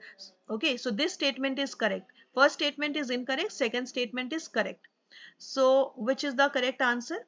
Option B, statement 1 is incorrect but statement 2 is correct. Next question is from the chapter Microbes in Human Welfare, and the question is, which of the following microbes is not involved in the preparation of household products? Okay, not involved. So let's see. The first one is Aspergillus niger. So this is used for the commercial production of citric acid. Okay, for the commercial production of citric acid. Commercial production of citric acid. So this is not a household product. Okay, commercial production means that Aspergillus niger is used in industries. So A is definitely not involved in the preparation of household products. Then B is lactobacillus. So definitely we know that the lactobacillus is used for the production of curd, which is a household product. Then the third one is Trichoderma polysporum. Now this Trichoderma polysporum is used for the production of cyclosporin A. Cyclosporin A. Okay, and it acts as a biocontrol agent. Biocontrol agent. So this is not a household product. So A is not not involved in household product, and C is also not involved in the preparation of household products. Now let's see D. D is Saccharomyces cerevisiae. So this is used for the fermentation of palm sap to obtain the toddy drink. Okay, toddy drink. Now this is often prepared at homes in South India. Okay, so it can be considered as a household product, especially in the South India. Then the last one is Propionibacterium shermani. So why is it, what it is used for? So it is used for the production of Swiss cheese. Swiss cheese, which is again a household product, right? So out of A, B, C, D and E, only A and C are not involved in the preparation of household products. So A and C only, option D will be the correct answer. Next question is, silencing of specific mRNA is possible via RNA interference because of. Small I here means interference. Okay. Now, options are complementary tRNA, non-complementary single-stranded RNA, then complementary double-stranded RNA, and last one is inhibitory single-stranded RNA. So the correct answer will be complementary double-stranded RNA. Okay, we have already discussed this topic in one of the previous questions, okay, about the RNA interference. There we discussed that the RNA interference takes place in all the eukaryotic organisms, and it is used as a method of cellular defense. Why? Because this method involves silencing of a specific mRNA. Silencing of a specific mRNA. due to the complementary double-stranded RNA molecule that binds to and prevents the translation of the mRNA. So basically what happens, the translation of the mRNA is prevented. Therefore, this is known as silencing of the mRNA, right? So option C, complementary double-stranded RNA will be the correct answer. Next question is from the chapter Respiration in Plants, and the question is the complex 2 of mitochondrial electron transport chain is also known as. Options are cytochrome C oxidase, then NADH dehydrogenase, then cytochrome BC1, and then the succinate dehydrogenase. So you would have studied the electron transport chain in the chapter Respiration in Plants, right? There you would see that there are different complexes, complex 1, complex 2, complex 3, and complex 4. Okay, so the complex 2 of that electron transport chain is the succinate dehydrogenase. Okay, this is the complex 2. Cytochrome C oxidase, the first option, that is the complex 4. Okay, this is complex 4. Then the second option is NADH dehydrogenase. This is the complex 1. And the third one, cytochrome BC1, is the complex 3. Okay. So complex 1 is NADH dehydrogenase, complex 2 is succinate dehydrogenase, complex 3 is cytochrome BC1, and complex 4 is cytochrome C oxidase. So according to the question, option D, succinate dehydrogenase, will be the correct answer. Next question is related to animal kingdom, and the question is, while trying to find out the characteristic of a newly found animal, a researcher did the histology of an adult animal and observed a cavity with the presence of mesodermal tissue towards the body wall, but no mesodermal tissue was observed towards the alimentary canal. What could be the possible coelom of that animal? Options are schizocoelomate, spongocoelomate, acoelomate, and pseudocoelomate. So here we saw that in this animal mentioned here, the body cavity is not entirely lined by the mesoderm. Okay, the mesodermal tissue is present along the body wall but not towards the gut. Okay, so this is the characteristic of pseudocoelomate. So option D will be the correct answer. Next question is from the chapter Morphology of Flowering Plants. Two statements are given here. Let's read the first statement. It says that in a floral formula, this symbol stands for zygomorphic nature of the flower and this stands for inferior ovary. Okay, so the first symbol here is this one, something like this. Okay, can you see this? So this is incorrect statement because this symbol represents the actinomorphic nature of the flower. Actinomorphic, that is radial symmetry. Whereas the zygomorphic nature is represented by this symbol which looks like percentage sign. Okay, and it means the bilateral symmetry. And the inferior ovary part is also incorrect because you have to look at the position of G with respect to the line. So if this G is located above this line, then it means superior ovary. Okay, not inferior ovary. If the letter G will be present below this line, then it will be inferior ovary. Okay, so the first statement is definitely incorrect. Then the second statement is, in a floral formula, this symbol stands for actinomorphic nature. Yes, this is correct. And G above this line stands for superior ovary. Yes, because G is located above the line, it is superior ovary. So the first statement is incorrect, second statement is correct. Option B will be the correct answer. Statement 1 is incorrect, but statement 2 is correct. Next question is from ecosystems. Two statements are given here. The first statement says that in the ecosystem, there is unidirectional flow of energy of sun from producers to consumers. Okay, so this is the correct statement because we know that the energy flow in the ecosystem is unidirectional, that is in one direction from sun to the producers and then to the consumers, right? So from producers, the energy flows to the primary consumers, then to the secondary consumer, then to the tertiary consumer, right? Like this. So this statement is correct. Then the second statement says that in the ecosystems, the ecosystems are exempted from the second law of thermodynamics. So This is incorrect statement. The ecosystems are not exempted from the second law of thermodynamics. Now, what does the second law of thermodynamics say? According to this law, the second law of thermodynamics, the entropy of an isolated system can only increase. Okay, entropy of an isolated system can only increase. That means the entropy cannot decrease, it can only increase. And what is entropy? Entropy is related to the randomness of the molecules. Randomness of the molecules. So in what case the molecules will be more random? When there is more energy available to them. Okay, so more the amount of energy the molecules have, more there will be more randomness and there will be more entropy. Okay, so more the energy provided to the molecules, the randomness will increase. Okay, and this will lead to a higher entropy, right?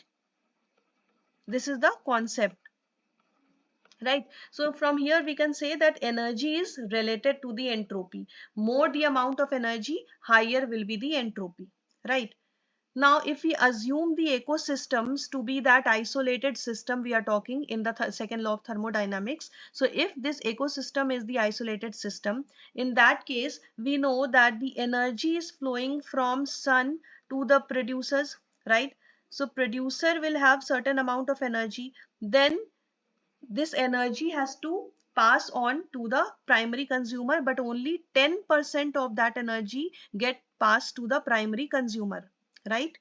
And then from the primary consumer only 10% will pass to the secondary consumer, and so on. Okay, so this way the amount of energy is getting reduced as we are moving towards higher trophic level. Okay, so from producers to primary consumers, then to secondary consumers, the amount of energy is decreasing, right?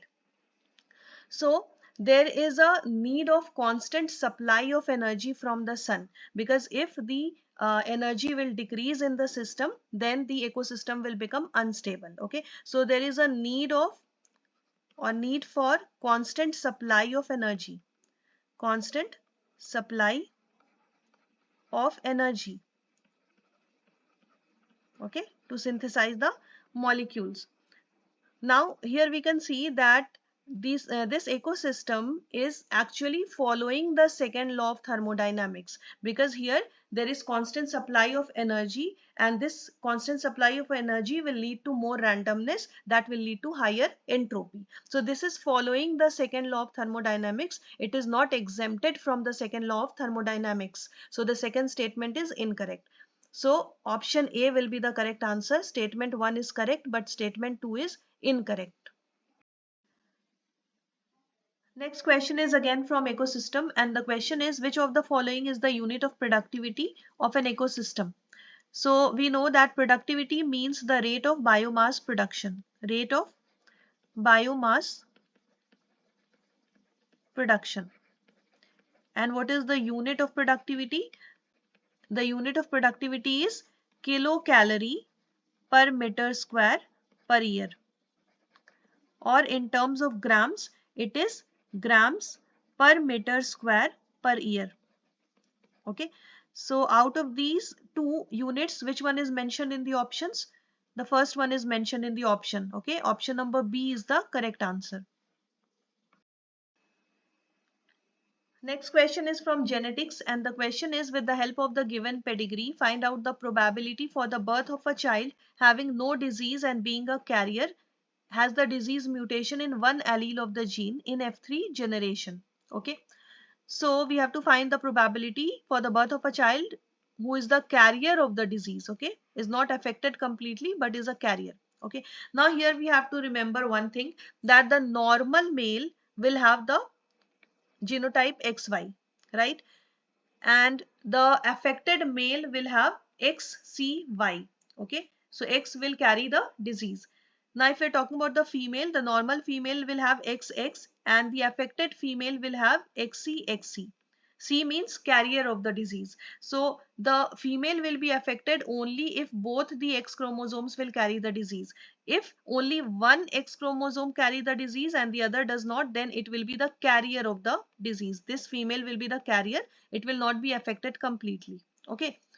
So this you have to remember. Now look at the parents, that is F naught. Here you can see that the male is unaffected, so it will be simply XY. Whereas the female is completely affected, that means both the chromosomes will carry the disease or both the alleles will carry the disease.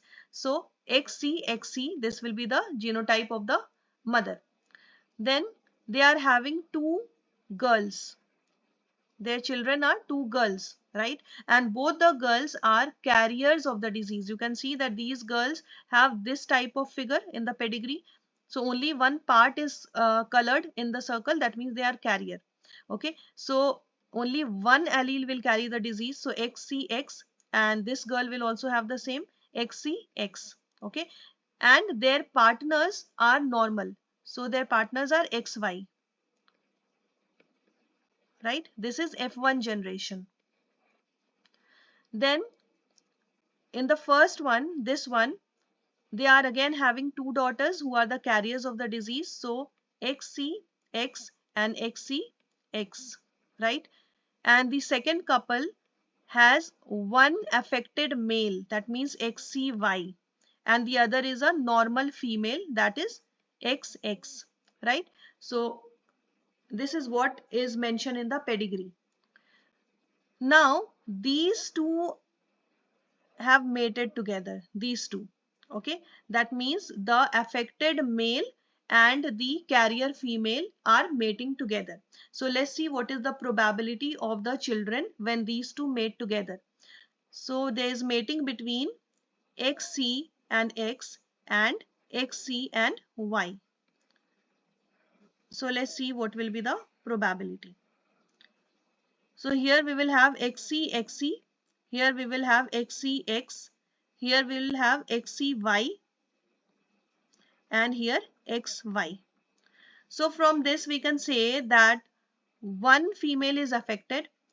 One female is affected by the disease. Then one female is the carrier of the disease. One female is the carrier of the disease. Then there is one affected male. One male affected. And then there is one normal male. So these are the this is the probability of the kids. Now in the question it is asked, we have to mention find the probability of birth of a child having no disease and being a carrier. Okay, so the child should not be affected by the disease, but it should be carrier. So there is only one such case, which is the one carrier female. Okay, so the probability is 1 out of 4. Okay, 1 out of 4 is the probability. So according to this, option C will be the correct answer. This question is from the chapter Sexual Reproduction in Flowering Plants, and the question is, in the seeds of cereals, the outer covering of endosperm separates the embryo by a protein-rich layer called. Options are integument, alluron layer, coleoptile and coleorhiza. So the correct answer will be alluron layer. Okay, in the monocot seeds, the outer covering of the endosperm separates the embryo by the protein-rich layer known as alluron layer. So option B is the correct answer. Next question is from photosynthesis. Here we have to match the pigments present in the leaves with the colors that they show. Okay, so the first one is chlorophyll A. So what is the color of chlorophyll A? It is blue green, right? So it will be matched with number 3, blue green. Then B, that is chlorophyll B. What is the color of chlorophyll B? It is yellow green. So B will be matched with number 1. Then C, xanthophylls. The color of xanthophylls is yellow. Okay, the xanthophyll pigment gives yellow color. So it will be matched with number 2. And the color given by carotenoid pigments is yellow to yellow orange. Okay, so D will be matched with number 4. So option D, the last option will be the correct answer. Next question says, who proposed that the genetic code for amino acids should be made up of 3 nucleotides? So this is a factual question. It was proposed by George Gamow. Option C will be the correct answer. Next question is, histones are enriched with. So what are histones? We know that in eukaryotes, the packaging of DNA is more complex as compared to the prokaryotes, right? So in case of eukaryotic organisms, there is a set of positively charged basic proteins known as histones. So these are set of positively charged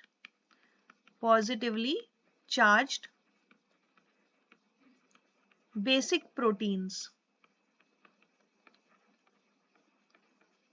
These are known as histones. Okay, so why they are basic in nature? Because they are rich in basic amino acid residues like lysine and arginine.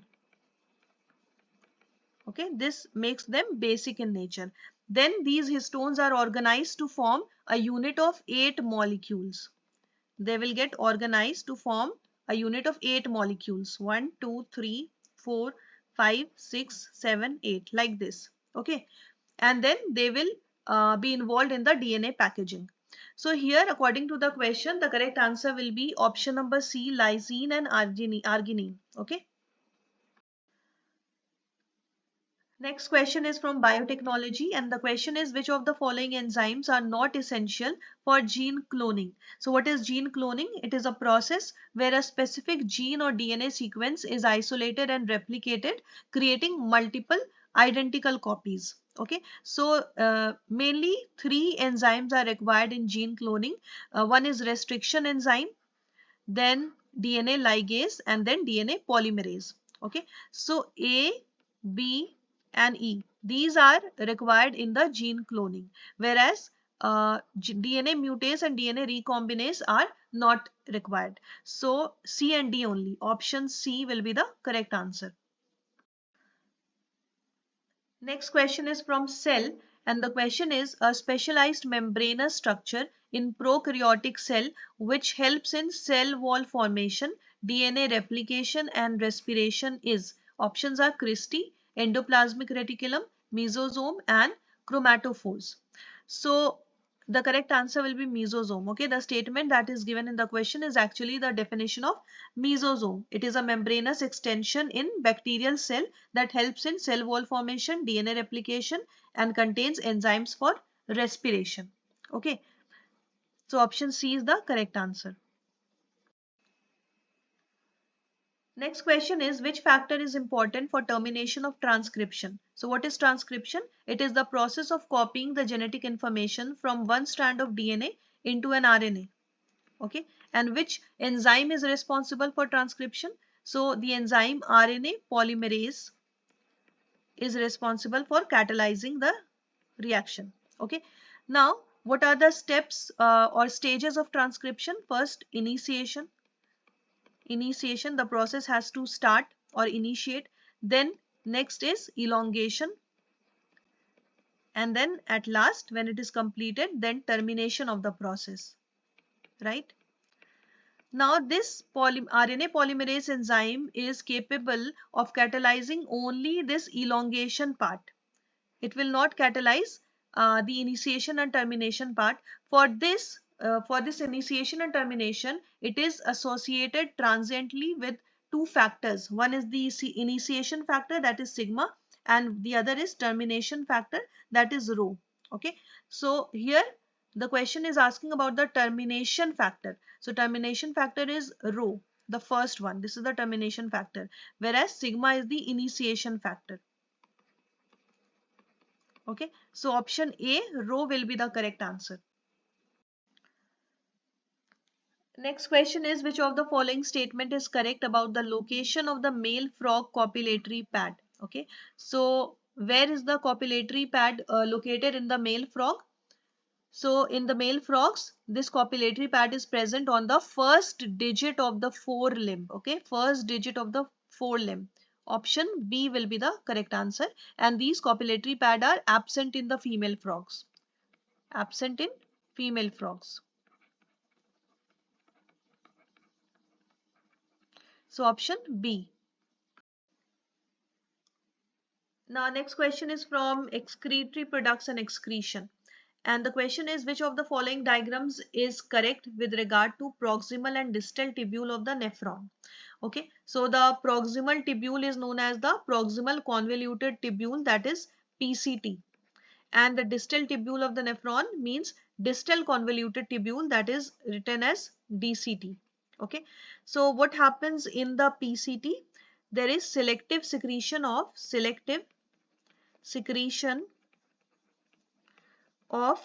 H plus ion, K plus ion, that is potassium ion, and ammonia into the filtrate. Okay, so let's see, in the first one H plus is there, ammonia is there, so yes, it can be correct. In the second one H plus and water are there, so this is not correct. Then in the third option H plus and water again, so this is also incorrect. In the last one, H plus and ammonia are there. So option A can be right or option D can be right. Now let's check for DCT. So what happens in DCT? It is capable of reabsorption of bicarbonate, can take place, right? And there can be selective secretion of H plus ion, K plus ion and ammonia. So let's check here. In the first one, there is reabsorption of bicarbonate, but here selective secretion of H plus is there, but not ammonia or potassium ion. So this is not correct. Okay. Then second option and third option are already eliminated. The last option, yes, K plus is also there and H plus is also there. So out of these options, the most suitable one is the last option. Option D will be the correct answer. Let's come to the next question. Identify the statement that is not correct. So we have to identify the incorrect statement. The first statement says that antigen binding site is located at C-terminal region of antibody molecules. So let's draw an antibody molecule. How does an antibody molecule look? It looks like this. This is one chain. This is another chain. And these two are known as heavy chains. Okay, heavy chains, H for heavy, so we write H2, and then there are two light chains, one light chain here and the other light chain here. Okay, so there are two longer heavy chains and two smaller light chains. Okay, so this small one is the light chain. Okay, so there are four chains in the antibody molecule, therefore it is represented as H2L2. That means two heavy chains and two light chains. Okay, now this is the N terminal, whereas this lower side, it is C terminal. Got it? Now where is the antigen binding site? At the top, that means at the N terminal there is an antigen binding site. But the first statement says that the antigen binding site is located at C terminal region, which is incorrect because it is located at N terminal region, not C terminal region. So this is an incorrect statement. We have already found our answer, but also let's read other statements. The next statement is constant region of heavy and light chains are located at C terminus of antibody molecule. So yes, this is correct. Okay, then the third one is each antibody has two light and two heavy chains. This is also correct, we have already seen. Then the last one is the heavy and light chains are held together by disulfide bonds. This is also correct statement. Okay, so which bonds connect the heavy and light chains? Disulfide bonds, like this. Okay, so only incorrect statement is the first one. Option A will be the correct answer. Next question is related to reproduction in plants. Here we have to match list 1 with list 2. The first one is scutellum. What is scutellum? It is a cotyledon of monocot seed. Cotyledon of monocot seed. So A will be matched with number 2. Okay. Then non-albuminous seed. So which one is the example? Groundnut. Groundnuts have non-albuminous seed. So B will be matched with number 3. Then C, apiblast. What is apiblast? It is rudimentary cotyledon in the monocot seeds. Okay, so rudimentary cotyledon in monocot seeds.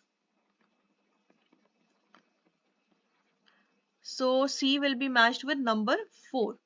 And the last one is perisperm. So perisperm is nothing but the persistent nucellus. So D will be matched with number 1. According to this, the correct answer will be option number C. Option C is the correct answer. Next question is from the chapter Anatomy of Flowering Plants, and the question is, find the statement that is not correct with regard to the structure of monocot stem. So let's read the statements. The first one is vascular bundles are conjoined and closed. So this is a correct statement with regard to the monocot stem. Then the second one is phloem parenchyma is absent. This is also correct statement. The third one is hypodermis is parenchymatous. This is incorrect because in case of monocot stem, the hypodermis is sclerenchymatous. Okay, sclerenchymatous, not parenchymatous. Then the last statement is vascular bundles are scattered. Yes, this is correct statement. So out of the given statements, only the third statement is incorrect. So option C will be the correct answer. You can see the detailed explanation about the monocot stem in the chapter Anatomy of Flowering Plants. Next question is, twins are born to a family that lives next door to you. The twins are a boy and a girl. Which of the following must be true? First one is they were conceived through in vitro fertilization. Second one is they have 75% identical genetic content. Third one is they are monozygotic twins. And the last one is they are fraternal twins. Okay. So two types of twins are possible. Either they can be monozygotic twins or they can be dizygotic twins. Okay. As the name suggests, monozygotic means they develop from one zygote. They develop from one zygote. And in this case, the twins will be identical. They will be identical twins. And second important thing is that in case of monozygotic twins, both the twins will be of the same sex. Either they will be the both will be girls or both will be boys. Okay, so they will be of the same sex, right? But here in the question, they are, one is boy and the other is girl. So this is not the case of monozygotic twins because the sex is different. Okay, now in case of dizygotic twins, they develop from two different zygotes. Two different zygotes. These are not identical. These are not identical. These are fraternal twins. Okay, these are fraternal twins. Here the sex can be same or it can be different. Okay, so option D will be the correct answer. They are fraternal twins. Next question is, sweet potato and potato represent a certain type of evolution. Select the correct combination of terms to explain the evolution. First one is homology and convergent. Second one is analogy and divergent. Third one is analogy convergent. And the last one is homology and divergent. Okay. So which type of evolution is this? We know that the sweet potato is the modification of the root. Okay. It is a modified root. Whereas the simple potato is a modified stem. Right? But they perform the same function, that is storage of food material. Okay, so they have different origin, or we can say that they are anatomically different,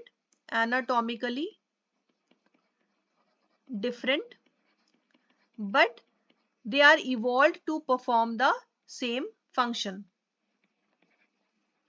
And which type of evolution is this? This is the convergent evolution. That means starting from different points or having different origin but meeting at a same point, that is the same function.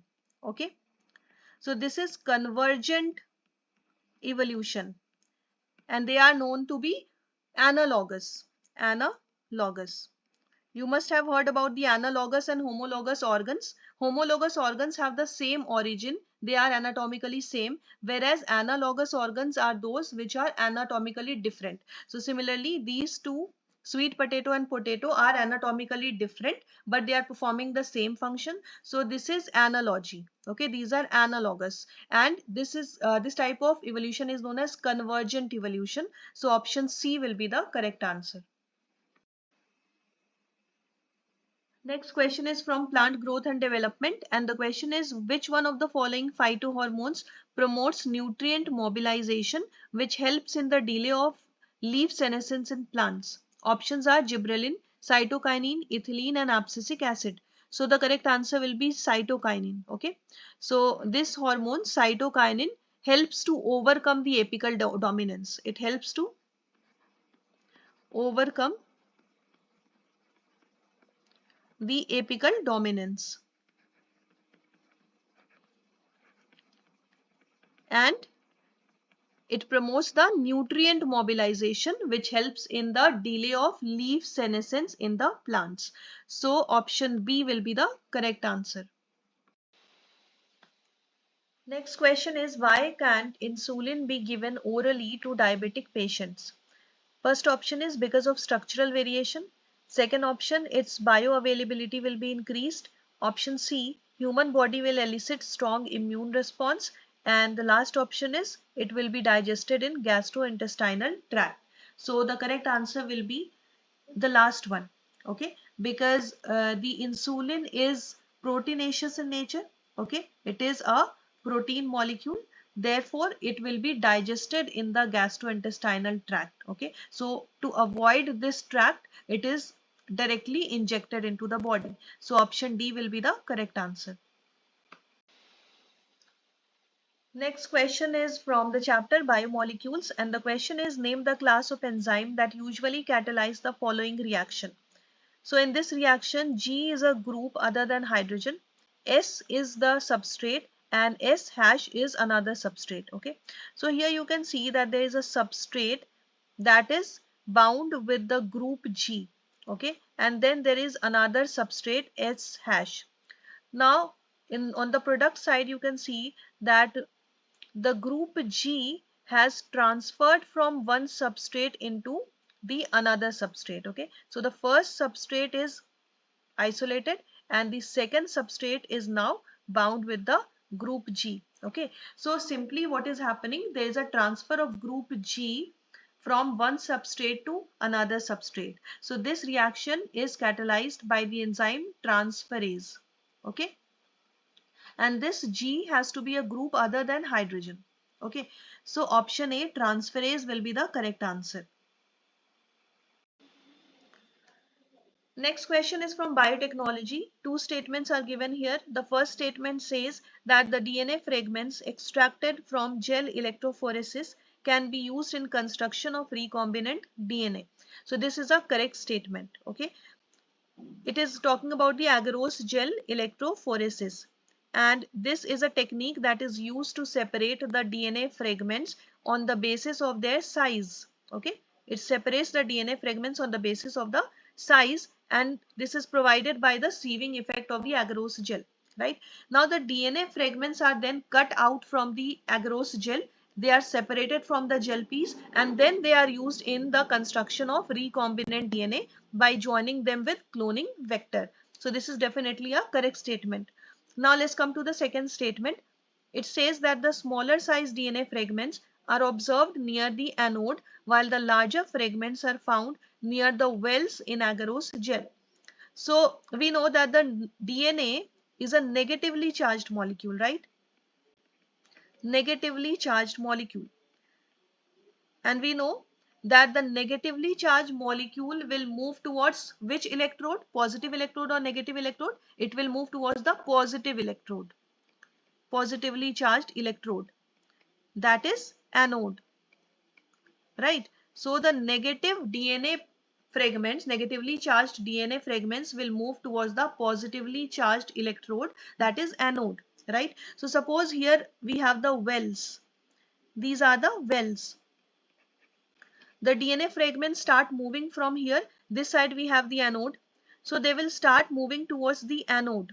Okay. Anode. Now, we know that the DNA fragments get separated on the basis of their size. So the larger size DNA fragments will be towards the wells, and the smaller size DNA fragments will move farther from the wells. Okay, so the smaller the size of the fragments, the farther it will move. Okay, so the smallest fragments will be near the anode, whereas the larger fragments will be near the wells. Okay, so this is also a correct statement. So both the statements are correct. Both statement 1 and statement 2 are correct. Option C will be the correct answer. Next question is from Plant Kingdom, and the question is the correct sequence of events in the life cycle of bryophytes is. Okay, so here we are talking about the bryophytes. So the first one will be the attachment of gametophyte to the substratum, that means B. B will come first. Okay, then the release of antherozoids into water, number E. Okay, after B, the second event will be E, release of antherozoids into the water. Then these antherozoid will fuse with the egg, right? So fusion of the antherozoid with egg will be the next event, that is number A, right? After this fusion of antherozoid with egg, sporophyte will be formed. So formation of sporophyte will be the next event, that is number D. And then the last one will be the reduction division to produce haploid spores, that is the meiosis. Okay, so reduction division, that is the meiotic division to produce haploid spores. C will come last. So this should be the correct sequence of event, B E A D C. So option A will be the correct answer. Next question is from Principles of Inheritance and Variation. And the question is, genes capital R and capital Y follow independent assortment. If RRYY produce round yellow seeds and small r, small y produce wrinkled green seeds, what will be the phenotypic ratio in the F2 generation? Okay, so here capital R, capital Y is producing round yellow seeds. That means capital R will give the round shape. Okay, round shape, and this is dominant, whereas the small r will give the wrinkled shape, and this is recessive. Okay, similarly capital Y will give the yellow color, and this yellow color is dominant over the small y, that is green color. Okay, now this is the case of dihybrid cross. Dihybrid cross. Now simply you can remember the ratio of monohybrid and dihybrid cross. If we talk about the phenotypic ratio, then this ratio for monohybrid cross will be 3:1. Okay, for monohybrid cross it will be 3:1, but for dihybrid cross the ratio will be 9:3:3:1. Okay, so this is the ratio for dihybrid cross, phenotypic ratio. You can simply remember this ratio. Okay, here 9, that means round and yellow seeds. Okay, then 3 is for round and green seeds. Then again 3 for wrinkled and yellow, and 1 is for wrinkled and green, okay. So option A, 9:3:3:1 will be the correct answer. Next question is from the chapter Biological Classification, and the question is, each of the following characteristics represent a kingdom proposed by Whittaker. Arrange the following in increasing order of complexity of body organization. Okay, so we know that Whittaker had proposed a 5-kingdom system of classification, right? These were Monera, then Protista, then Fungi, then Plantae, and then Animalia, right? So here 5 statements are given. Each of the statements will represent one kingdom. Okay, so we have to arrange them in increasing order of the complexity of body organization. So which one will be the least complex one? Definitely Monera. So let's see which is the characteristic of Monera.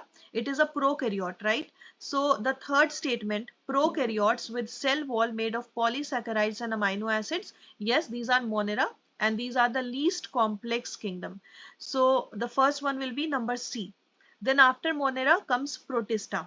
What is the characteristic of Protista? These are unicellular eukaryotic organisms. So these are eukaryotes with cellular level of organization. So the last statement E will come next.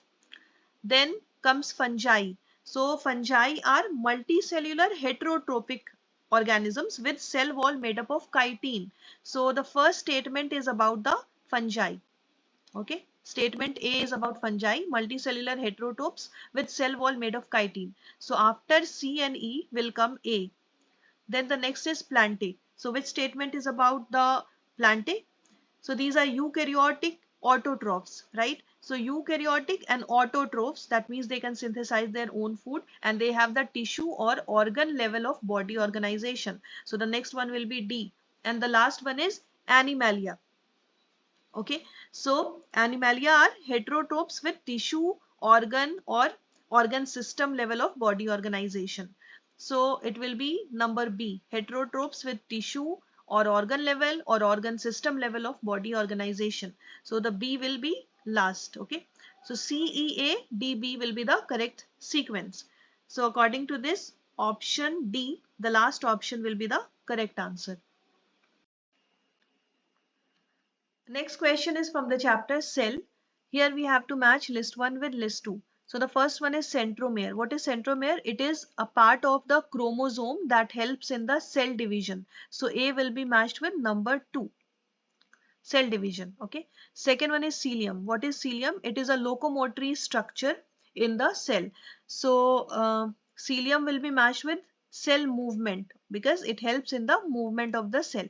So B will be matched with number 3. Then the third one is cristae. What is cristae? It is finger-like structures present in the mitochondria.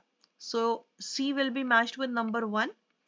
And the last one is cell membrane. It is very easy. We know that cell membrane is a phospholipid bilayer that surrounds the cell. Okay, that surrounds the cytoplasm of the cell. So D will be matched with number 4. So according to this, option B will be the correct answer. Next question, which one of the following equations represents the Wilhelm's-Pearl logistic growth of population? So simply you have to remember the equation here. Out of the given options, the last one is the correct equation. Okay, dn by dt equals to Rn under bracket k minus n upon k. Here n is the population size, right? Population size. R is the intrinsic rate of natural increase. Intrinsic rate of natural increase. And K is the carrying capacity. Carrying capacity. So option D is the correct answer. Next question, we have to match list 1 with list 2. First one is emphysema. So what is emphysema? It means damaged alveolar walls and decreased respiratory function. Okay, so this condition is known as emphysema. So A will be matched with number 2. Then angina pectoris. What is angina pectoris? It is an acute chest pain. Acute chest pain when not enough oxygen is reaching the heart muscle. Okay, so B will be matched with number 3. Then third one is glomerulonephritis. What is glomerulonephritis? It is an inflammation of the glomeruli of the kidney. Okay, so C will be matched with number 4. And the last one is tetany. So tetany is nothing but the rapid spasm in the muscles due to low calcium iron in the body fluid. So D will be matched with number 1. So according to this, option B will be the correct answer. Now the last question is, cardiac activities of the heart are regulated by. First one is nodal tissue. Yes, nodal tissue plays an important role in the regulation of cardiac activities, because we know that the normal activities of the heart are regulated intrinsically. That means they are auto-regulated. Auto-regulated by specialized muscles known as nodal tissue. Okay. Then the next one is a special neural center in the medulla oblongata. So this is also important because it can moderate the cardiac function. It can moderate the cardiac cardiac function through the autonomic nervous system. Through the autonomic nervous system. Third one is adrenal medullary hormones. Yes, these hormones are also important. They can increase the cardiac output. Cardiac output. Then the last one is adrenal cortical hormones. They are not involved here. So only A, B and C are involved in the regulation of the cardiac activities. So option C will be the correct answer. So here we have completed all the questions from NEET 2025 biology paper. I hope the session was helpful to you. If you have any doubt, please feel free to ask in the comment section. And we will get back with another session soon. Till then, keep learning, keep scoring high.